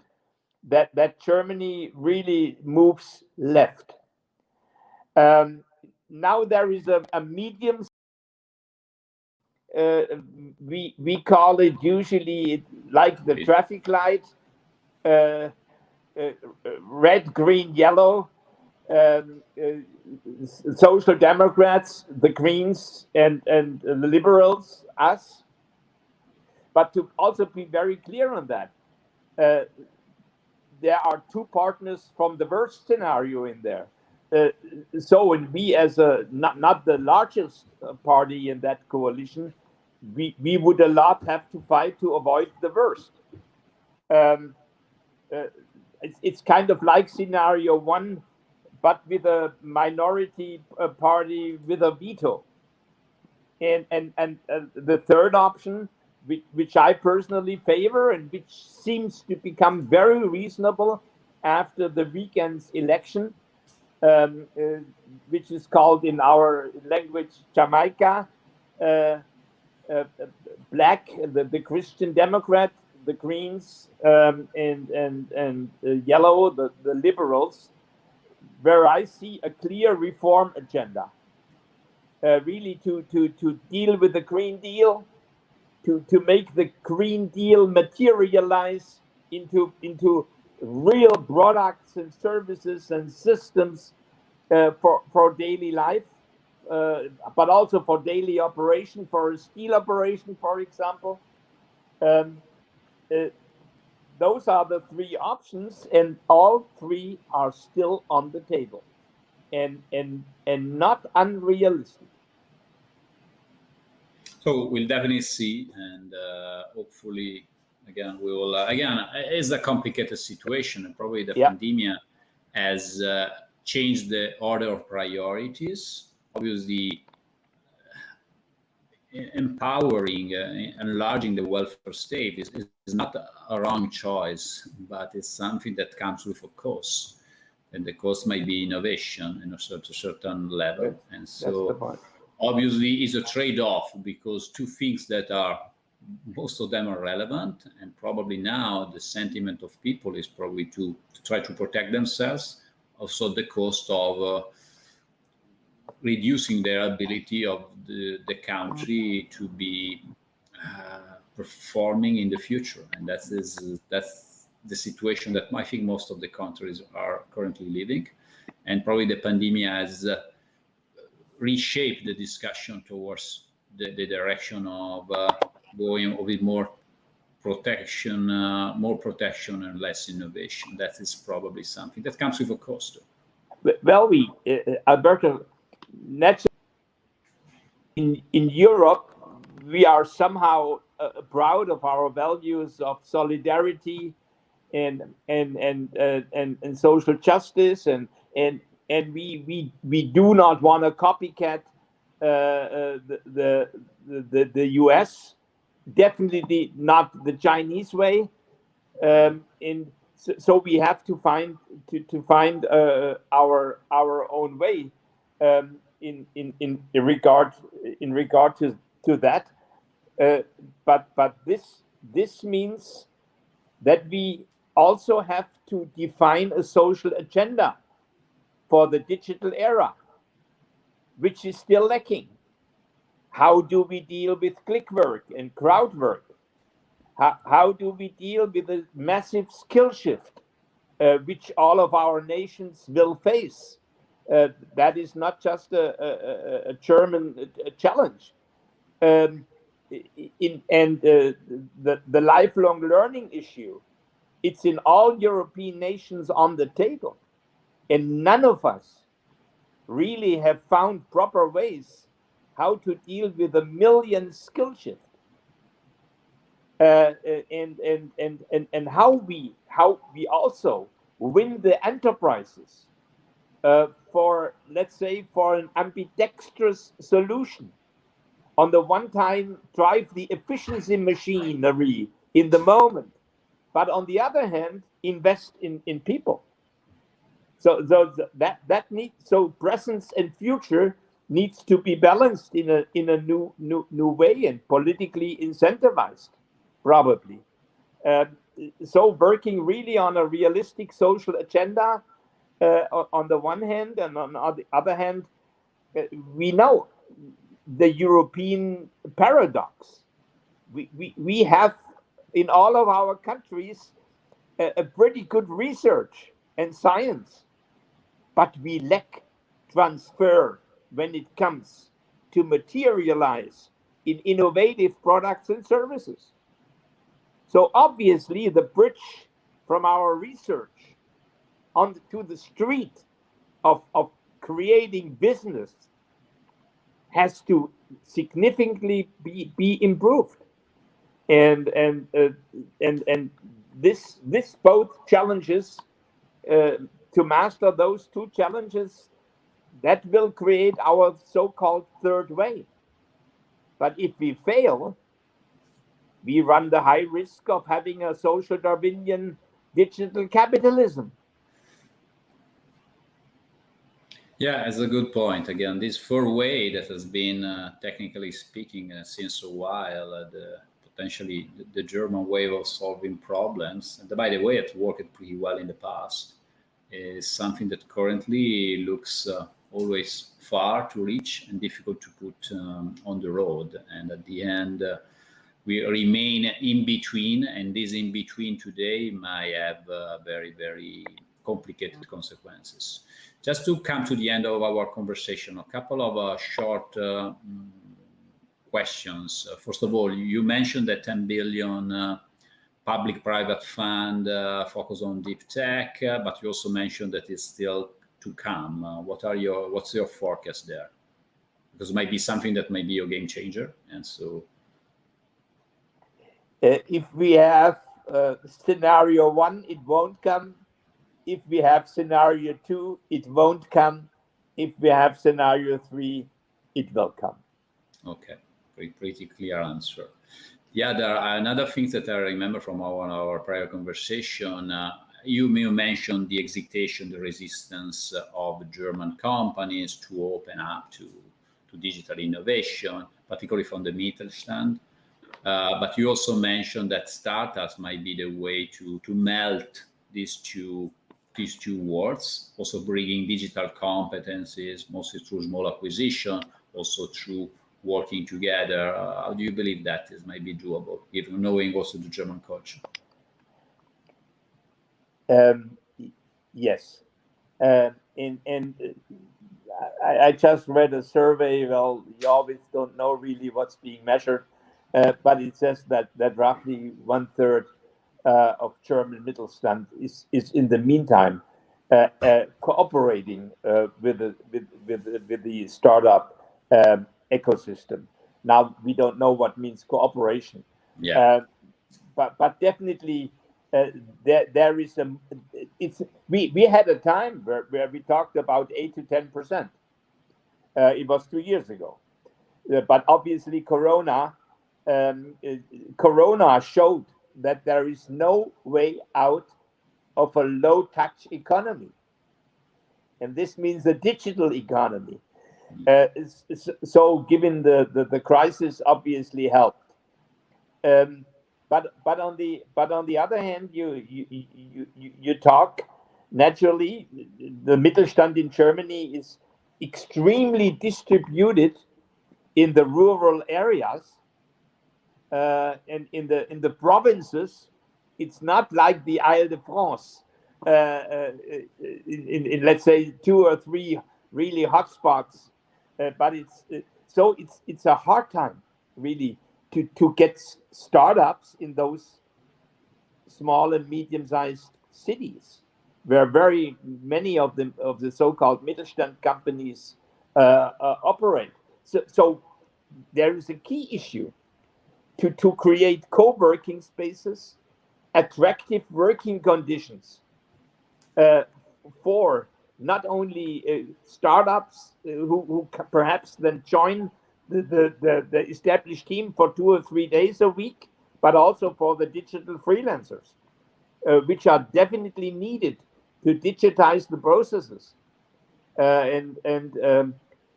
But this means kind of a modern working culture, also in the rural areas.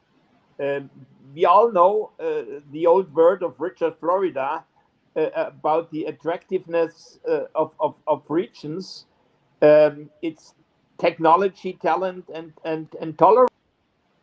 It's accepting that the lifestyle of a nerd is different than the lifestyle of an electrical engineer who has coming from a local university. So in this, really, those dealing with those culture issues, bringing the two worlds together, also in the way the working culture, the leadership culture, is still a challenge which is remaining. Yes. Yes, very, very, very good. Let me end our conversation with something that I think is revealing a lot about you. I think you have become, in a short period of time, a TikTok star with 100,000 of people following. That means a lot. That your ability to open to new things, test. And how did you make it? Because I think it was amazing. You know, I was 40 years in management, 20 years in top management positions, and we top managers usually believe everybody has to transform except us ourselves. I tried a little bit when I was still active in business to cope that, but actually TikTok means you have to let loose and to give in, and really it's an application which is based on music, on rhythm, on movement, songs, and very selected, very dosed political messages. So you cannot, like a politician, give your traditional speeches in your propaganda. No, this does not work. You have to be authentic. You have to let yourself in. I even did my first dance publicly in one of the TikToks, and so the young people like me. And I have now 130,000 followers, and the next politician has 40,000. And then most of them don't even have the courage to go there. And now let's be honest. TikTok has in Germany 11 million followers. 6 million are over 18 and are in an age where they elect in September. So we need to go there where the future generation goes to. Despite that we care for all generations, but we really need to care for the young one. And we need to have a communication channel open with them. And again, kudos, because I think that what you have done is another example of your mind openness. And I really enjoy the ability to share insights with you on prior occasion and today publicly. And so all the best for the incoming elections, and let's keep up our conversation channel open, because we have a lot to learn from you. Thank you, Thomas. Thank you, Alberto. Have a good conference. Thank you. So back to our agenda. I think to complete our program, we have the second group of corporate partners to introduce their own challenge, and I leave the floor to Marwan for continuing the floor. Great. Maybe here one suggestion, Alberto. Let's do our next Scaleup Summit using TikTok. Just a joke. All right, let's switch to the second round of corporate presentation, and let's start with Acea, an energy player based in Italy. So I would like to invite to the floor Andrea Frattini. Hi, Andrea. How are you doing? Oh, we cannot hear you, Andrea. You might be on mute, like me earlier. No, we can still not hear you.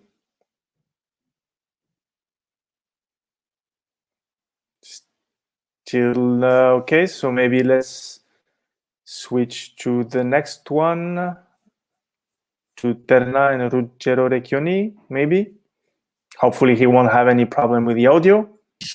I hope so. Can you hear me? Perfect. Okay, that works. Floor is yours. See that the beer is continuing to change. Yeah.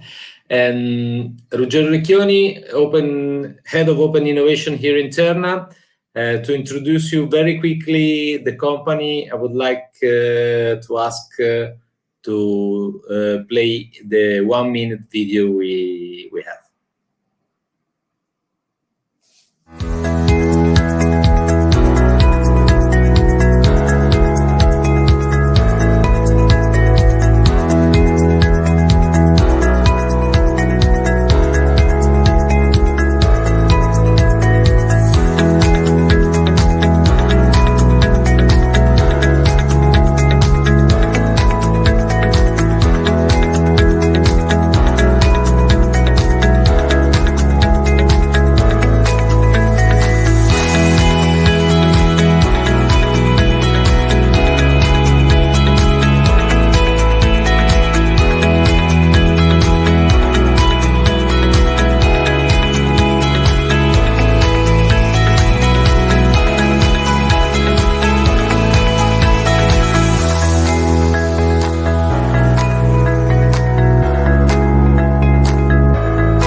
So great. This was Terna really in a nutshell. Just to give you an idea of what we do, we are one of the largest transmission operator of high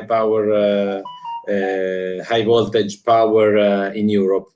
And our main role is developing and maintaining an asset of a very big high voltage grid, about 75,000 kilometers. And moreover, the dispatchment of energy is another very relevant role for our company. Our role is basically facing an important change due to the energy transition. Next slide, please. As you can imagine, our business, being a monopolist operator, may seem quite stable or regular, but the transition, the changes that are happening are really relevant. So beyond investment for adapting the grid to the new transformation, we have to adapt ourselves in maintaining and granting an efficient system.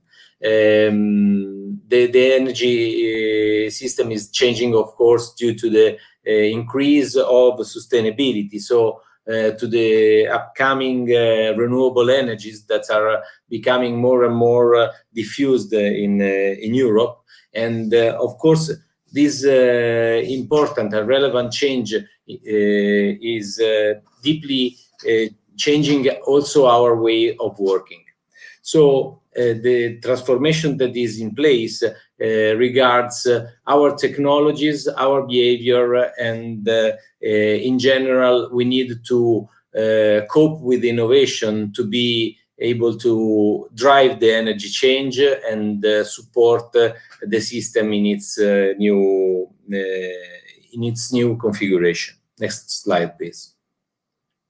Therefore, we invested in the 5-year plan around 900 million in 5 years for the transformation, for the innovation and digitalization of our system. Around half of our investment in this period will be dedicated to the digitalization of our current assets that, of course, are already digital, but are represented by a very complex and layered system. Innovation will be a tool that is fundamental to get this kind of goal, and so we developed in the last years several activities in the open innovation field. Next, last slide, please. Beyond a platform for reaching out startups and having developed an innovation portfolio of over 70 projects that are currently followed by the innovation, and we can number around more than 100 projects that can be called innovative. We are developing an IP management pipeline of over 20 solution. We are doing international scouting, also thanks to Alberto and Mind the Bridge. And our next activities will be dedicated to an entrepreneurship program that is starting right in these days, and the corporate venturing with an eye on corporate venture capital. So I think I'm on the 5 minutes, and thank you everyone for Great, Ruggero, many thanks. Definitely you're more or less on the 5 minutes. So I guess the next in line is, let's try again with Acen Andrea Frattini. Hopefully we can hear him now. Yes. Hi, Maron, can you hear me now? Perfect, loud and clear. The floor is yours. Sorry for the technical problem. Good morning all. Thanks to Mind the Bridge for the invitation today. I'm very glad to be here with all the partners at the Scaleup Summit. I'm going to present, first of all, Acea. Acea is one of the main multi-utility in the Italian market. We are active in the management of networks and services in water, energy, and environmental sectors. We are the leading Italian operator in the sector of integrated water services. We manage the services for 4 regions, serving 9 million customers. We are committed to safeguarding water resources. We have to make sure that water entering homes has been checked that it's drinkable, of course. For our energy infrastructure, we distribute power supply and heating mainly in the metropolitan area of Rome for private use and public, but also for artistic lighting. Just for the Rome area, we distribute approximately 10 terawatt-hour of electricity for over 1.6 million delivery points, and we serve almost 2,100 lighting points. We are constantly focusing on reducing our environmental impact. We are committed to energy efficiency projects for the development of new technologies, which reduce light pollution and CO2 emissions. So we are very focused on that. We produce electricity mainly via 7 hydroelectric power plants. We have more than 6 terawatt-hour of electricity sold. That makes us one of the main operators for this market. Our ambition is to consolidate this group position in view for complete liberalization of this market. We also operate in the waste management sector, and more specifically in disposal of waste to energy sector. We want to be in line with European trend for circular economy and SDG target. We treat more than 1 million tons of waste each year. So we want to evolve on the waste to energy transition, finding new ways to produce renewable energy. Our objective is the valorization of waste through reduction of volumes, conversion into also compost for agriculture, also for new renewable energy as green hydrogen, for example. And we have also market overseas in South America for the manage of water network in South America. Next slide, please. Let me say that innovation is central part of Acea Group strategy. For the business plan of the next 4 years, we have included investment worth 650 million euros for projects covering all the sector that I explained before. For us, innovation is not only projects, but also attempt of openness and contamination. There are two key elements of Acea innovation strategy. On one hand, Acea is open to the innovation world outside the company, with a network of relationships with innovation partners as Mind the Bridge, of course, but also with university, research centers, startups, scale-ups. And on the other, we aim to create ecosystem that encourages collaboration and new ideas, promoting workshop and contests that facilitate exchange of competence and knowledge inside and outside the organization. 3 of our pillars are infrastructures, of course. We are a corporate that is made of infrastructure that is our main asset that makes possible of our business. People is very important for us, our people, the transition for the normal, of course, and customers and users that for us are also citizens are very important in order to deliver new services and business, and also all the business I explained before. I'm going to conclude. Let me take also a deep dive on the main innovation need for the 4 verticals that I mentioned. For the water, we are focusing on developing a smart water company for a sustainable usage of water, improving efficiency. We are searching for innovative solutions for leaks reduction and preservation of water, for predictive maintenance of our asset, and also for digital twin of our water infrastructure network.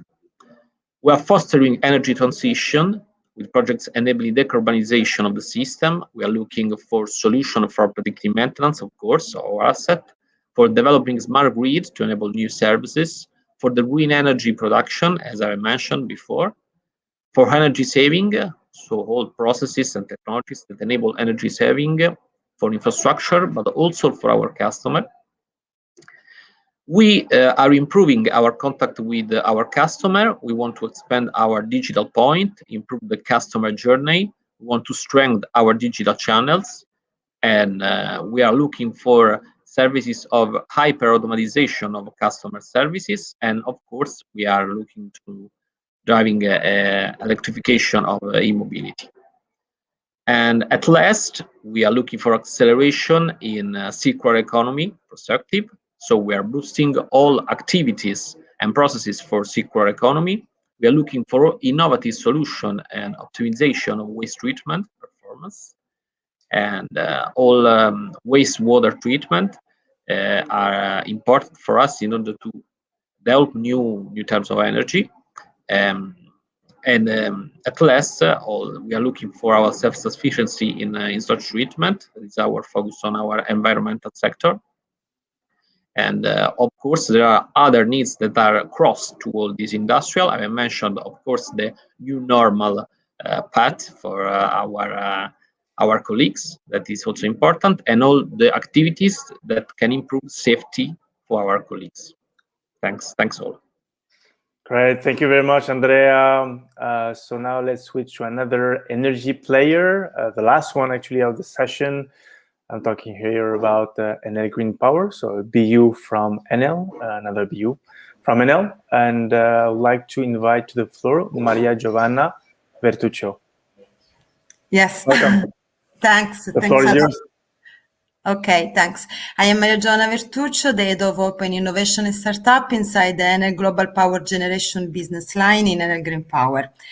I will start introducing you in a few words. My company is a renewable player that cover all the value chain phases from the development of the project to the operation of the power plant. It is present in more than 30 countries in the world, and with a generation mix including hydro, geo, wind, and solar, and with a public commitment related to the challenge for the 2030, that is to triple our managed capacity on renewable from the 50 gigawatt already installed to the 145 gigawatt at 2030. The next slide, please. In this context, Enel Green Power is sure leading the energy transition, and as innovation, we are the boost to achieve these challenges. We operate in 4 main areas. Sure, the scouting of the new technologies, because if we want to guarantee our leadership in this sector, we have to anticipate the new scenario and to apply and know the promising technology solution. But we are working also on the definition of the new processes in order to related mainly on the management of our generation asset to guarantee the efficiency and the safety of our workers. We are trying also to define new business model because we want to introduce in our business the sustainability and the circular economy approach, and also in relation of the new competencies, so for our people, because we have to design and train new competency appropriated for the development of our resources to be aligned with the skills required to manage the energy transition. But we want to focus our main challenge that are explained in the next slide. First of all, as I said before, the renewable sustainable growth. That means to guarantee the generation of sustainable energy, minimizing the impact on the ecosystem and on the community, adopting the solution, innovative solution that leveraging on sustainability and circular economy. The growing also the energy storage integrated in our renewable power plants to guarantee the grid stability, to guarantee also the maximization of our production, and to catch the new opportunities that can come from the new market scenario. The platformization and digitalization solution for our power plant, because our objective is to automatize our power plant in both phase, in construction and operation phase. And the last but not least is the green hydrogen, is the new challenges in which we are working, searching a new technology solution at low cost and high performance in order to allow the green hydrogen a business for our company. Obviously, all the startup are in the next slide. We can give you some number because the startups are the main resource for us to achieve these challenges. And we find the startups thanks to our open innovation approach that is based on the relation and the collaboration with the external ecosystem.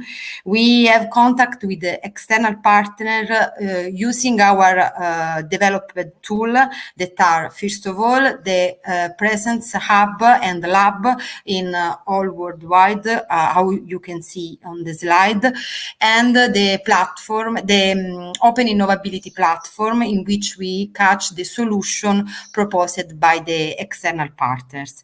To give you some numbers, some key numbers related on this activity, in the last year we have scouted more than 2,000 of startup, creating a collaboration with more than 100 of that, and introducing using in our business more than 20 solutions, innovative solutions that are already applied in our fleet.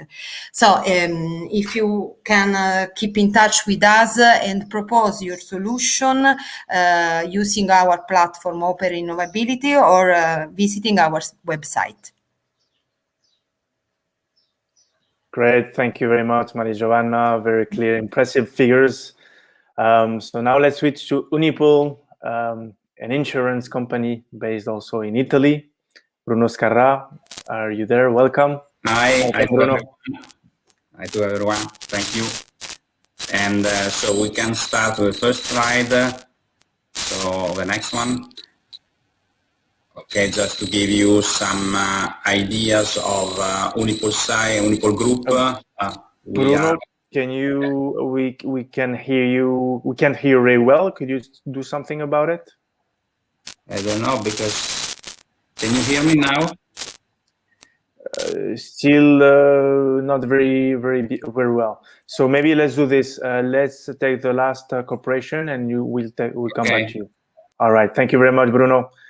Okay, so let's switch to CNH Industrial, an heavy equipment manufacturer, and I would like to call to the stage Jaime Sanchez. Hola, hello. Hola, hello. Thank you very much. First of all, thank you very much to Mind the Bridge for this outstanding preparation of the event. Glad to be here again with the key partner for us in Open Innovation. So let's have an overview of our group, CNH Industrial today. I am Jaime Sanchez Gallego, the head of Advanced Engineering for medium and heavy trucks. So, which is our group? We're a group of companies that focus on agriculture, construction, commercial and specialty vehicles, and also powertrain. We also have a financial service company for the group. And as we are one of the biggest good groups in the world, we also list our stocks in the main markets in New York and Milan. As you can see here in this slide, we have one of the most known brands in different areas. In agriculture, we can mention Case Agriculture, Ster New Holland. In construction, Case and New Holland. In commercial and specialty vehicles, we have Iveco with all the brands, including Bus, Defense, and Astra. Also, Heribas and Makirus, and our powertrain company. So now let's see the key figures of our group in the next slide. So as I mentioned before, we're one of the biggest good companies in the world. We have 12 brands that you have seen before, over 26 million consolidated revenue, last year, over 64,000 employees in 66 manufacturing plants. We have 57 R&D centers with an investment over 900 million in R&D every year, more than 12,000 activated patents, and national markets accounting for 180, which if we consider 194 countries according to United Nations, we are almost over the world. So let's keep going, and we'll see the strategy for the company in the next slide for the separation. As we consider that we are really good in our different businesses, our company has a separation strategy to spin off with two global leading companies. One of them is going to be focused on the off-highway sector, so mainly agriculture and construction, together with financial services, which is remaining at CNH Industrial, and a new company, a new co, that is going to focus on highway, so basically commercial and specialty vehicles and powertrain, together with financial services. Now let's have a look on the innovation strategy of our group. in the next slide. We have 4 main pillars. Those are digitalization, automation, servitization, and alternative propulsion. And these 4 pillars led us to 12 innovation target areas that are those ones that you can see the right of the screen. So digitalization for us is becoming the new normal. So for us, digitalization means to bring broad diffusion of digital and connected application in our vehicles, as is happening in the automotive sector. Autonomous, we believe that we need to allow and to enable automation thanks to digitalization and robotics. So vehicles, autonomous vehicles in the future, and the support to the driver during this transformation path. So we focus on product, that's vehicle, but also on process and task automation, which is also related to the 3rd pillar, that is servitization. So we know, as all OEMs, that there is a huge rise of new service models. So we believe and we see the rise of as a service offering our capital goods. So we are also working on this innovation strategic pillar as base of our future commercial activities. And of course, last but not least, the alternative propulsion, as our company is also devoted to the decarbonization of our economy and also decarbonizing the transport sector via new fuels and new propulsion.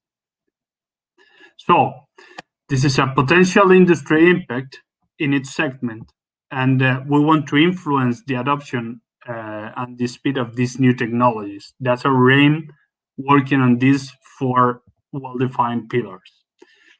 If we keep going, we will see some of the best examples on the last years in open innovation. So we can see here Nikola. As you can see here, CNH Industrial enters with a strategic and exclusive heavy-duty truck partnership together with Nikola. We have created a joint venture where Nikola, Iveco, and FPT are together for the development of zero-emission vehicles in both sides of the Atlantic Ocean, so USA and Europe, with the aim of manufacturing here in Europe, in Ulm, battery electric vehicles and fuel cell electric vehicles, thanks to the European joint venture that we have created. Dolphin N2 is a really good example of a spin-out approach together with FPT Industrial. Dolphin is coming from Ricardo, is a spin-out, and is going to be acquired 100% by FPT. This is also in the path of decarbonizing thanks to the innovative technology in split cycle for internal combustion engines. So it's the decarbonization strategy. Another good example is Plus AI, where we have signed a memorandum of understanding for the development of future autonomous trucks with alternative fuels usage to be deployed in China, Europe, and probably other countries. And a really good example in the agricultural arena is Beneman, where we have completed a minority stake of the company to make Beneman becoming one of the strategic partners of the agriculture sector, being an exclusive partner, technological partner. Then let's have a look on the figures that we have on open innovation during 2020, last year. We have out of 12 brands, we have 10 of them engaged with open innovation, and with Mind the Bridge. Over 60 people from different strategic teams participating, more than 15 open innovation challenges launched last year. Over 500 startups screened last year, and more than 70 of them were one-to-one meetings to prospect potential projects, and of course, several ongoing pilots in all the areas that we. So we steadily advance in the execution of our strategy, and we're working this year to improve those numbers and keep going in the open innovation arena together with Mind the Bridge and other collaborations. So thank you very much. Thank you very much, Jaime. All right, let's try back with Unipol, and that will close the corporate session, and we'll move to the startup presentation. Hi again, Bruno. How are you? Can you hear me? I think it's slightly better, so let's try. Go ahead. Floor is yours. So, just to give you some numbers about Unipol Group and Unipol SAI, we are a leading insurance company here in Italy, and we have the largest agency network, 8,000 points of sales. We are leader in online business, and in particular, I would like to say that with 4 million customers with black boxes installed in cars, probably we are one of the leader insurers in the world with this type of technology. And more or less, we have over 16 million of insurance customers overall. We have also a brand that is called Unisalute, that is more focused on health insurance, that cover more or less 6 million customers. So we are a big group here in Italy. We are, let me say, focused on Italy, and so maybe this could be also good for startups that want to maintain their freedom for different opportunities in other part of the world, and on the other side they want to invest and to have a partnership here in Italy. Going to the next slide, so our strategy that is called Beyond Insurance is on 3 areas, in particular the new mobility, the health, and home and properties, where we want to be, let me say, create and develop a new business solution that could take synergy from our insurance core. In the next slide, that is a focus on the mobility ecosystem. So we have created a new business on long-term rental of cars, and now is rebranded as Unipol Rental. So we have a plan here to become a leader in the retail segment in Italy. Another platform that we acquired recently from a startup called Cambiomat is a used car platform. We are also developing a mobility payment system, and also we are developing this year an electronic toll service, so we will enter in this competition arena. And the other 2 things is that in mobility we have a road assistance with a new tow truck that is branded as Unipol Assistant.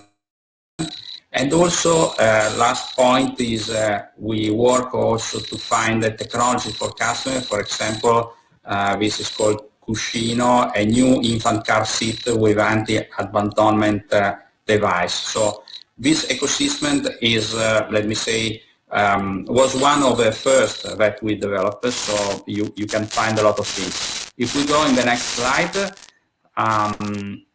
we have here the other ecosystem that is welfare.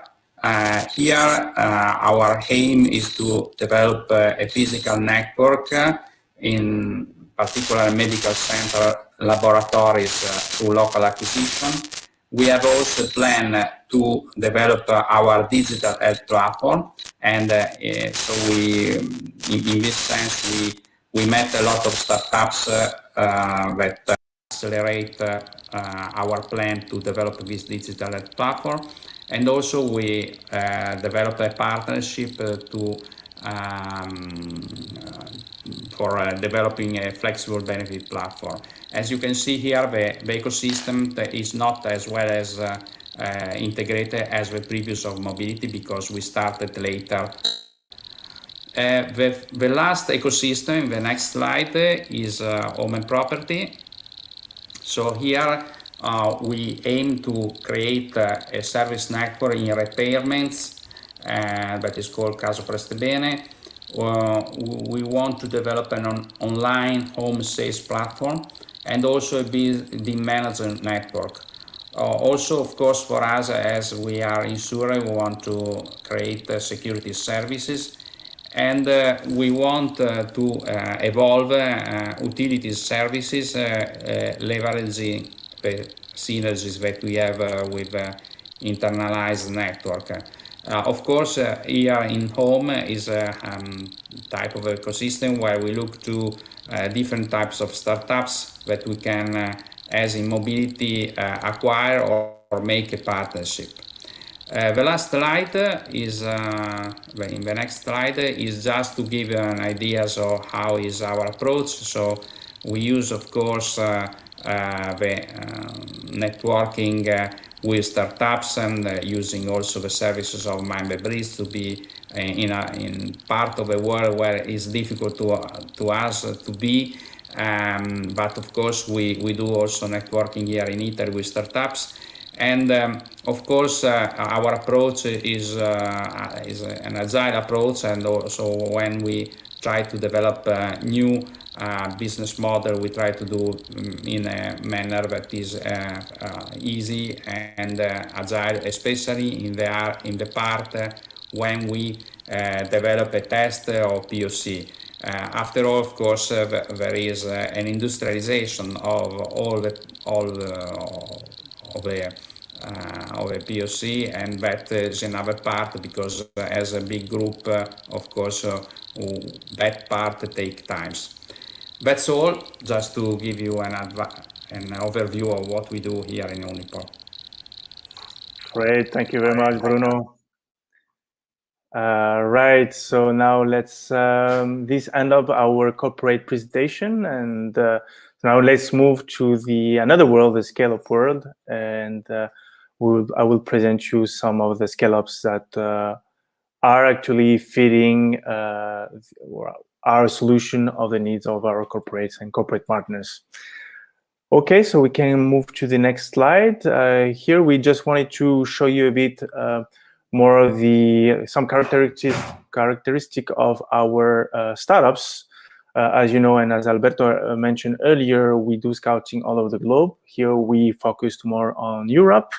You can see actually that the UK is where we found the most of the startups actually, but I mean, and Switzerland is the next one. But here just to show you that we actually that the startups participating in this summit were very all over Europe. If we go to the next slide, here this is more information about the maturity of our startups. And we can see that actually the majority of those startups are really scale-ups, as they have between 11 and 50 employees, and obviously more. But we also do have some early-stage startups, and this is because some of the needs of our corporate partners, the impact of those needs involved or a more early stage solution that are not that are new in the market. Hence the fact that we have more early stage startups that we can see in terms of number of employees, but also in their funding stage. In terms of where they are, verticals breakdown, we see obviously that the energy is the most important, but we do have also obviously a more industry 4.0. And in terms of technologies, we are more have a lot of battery tech solutions, as the energy storage is one of the main topic of this summit, but also AI still remains very important as a technology used by our scale-ups. Now let's move to the next slide, and we're going to see per vertical more or less all of them. I will just give you some keywords for you to be able to look for some solution that might be interesting for you.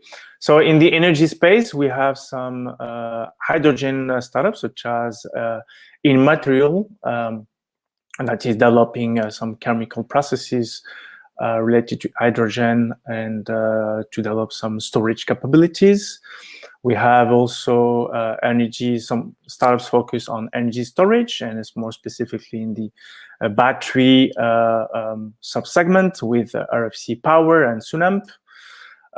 Other startups such as Metron and Dexma focus more on energy management. Metron more specifically use some AI and data and capture data to make sense of how to use in a more efficient way the energy. That is in next slide. Grid Singularity use actually blockchain and actually use the blockchain to decentralize the energy data. Yes, if we go now to the sustainability vertical, we have also here some blockchain startups with Hive Power. MVP Energy is actually focusing on creating energy out of waste, so with some waste treatment. Some subtopics that are actually overlapping with the energy vertical, but with hydrogen. So here we have Ichi Group Engineering and Elcogen, and again some energy storage with Moisa and Visiblue. So if we go to the next slide, moving on to oil and gas, to the oil and gas vertical, we have two startups focusing on capturing data with sensors, with 8 Powers and Bright Sensors. Bright Sensors monitor for example, the gas, the level of gas, and kind of alert if it's not only alerting the quantity, but also the quality of the gas. And we have also Seckle that captures some data, but also gives some analytics and enables some decisions based off data to improve the drilling to make some oil. Sorry. If we go to the next slide, we're talking about Industry 4.0. Again, some energy efficiency with Blue Ocean seismic services. We have also some computer vision with Gistran and Cifra. For Gistran, if I'm not mistaken, it's also about enabling the safety of the field operators. And this is also the case for Notify and Scotty. And I guess that's it for this vertical. If we move to the next one, and actually the last vertical we have with some startups focusing on fintech and insurtech, with Bing focusing on mobile payments. We have Passageway, which is focusing on smart mobility and smart signaling. And last but not least, on telecom, satellite communication with Satixfy. That's all. If you're interested in engaging with those startups, please let us know. Happy here to make that introduction, and happy also to provide some scouting services to you if you're a corporate involved in open innovation, interested in having some to engage with some startups. Now we'll let the floor to Alberto to close this session. Alberto, the floor is yours. Thank you, Mara, for keeping us strict on time. I think it's definitely just a few final words for thanking you all for participating to this opening. We got a lot of traction and a lot of people following to the different channels. So we are really, really honored. And I believe that the quality of the conversation has been amazing, as well as the value of the corporates participating and the value of the startups that have been selected for them. And hopefully, again, the end goal of all this work is to make business connection and generate strategic opportunities.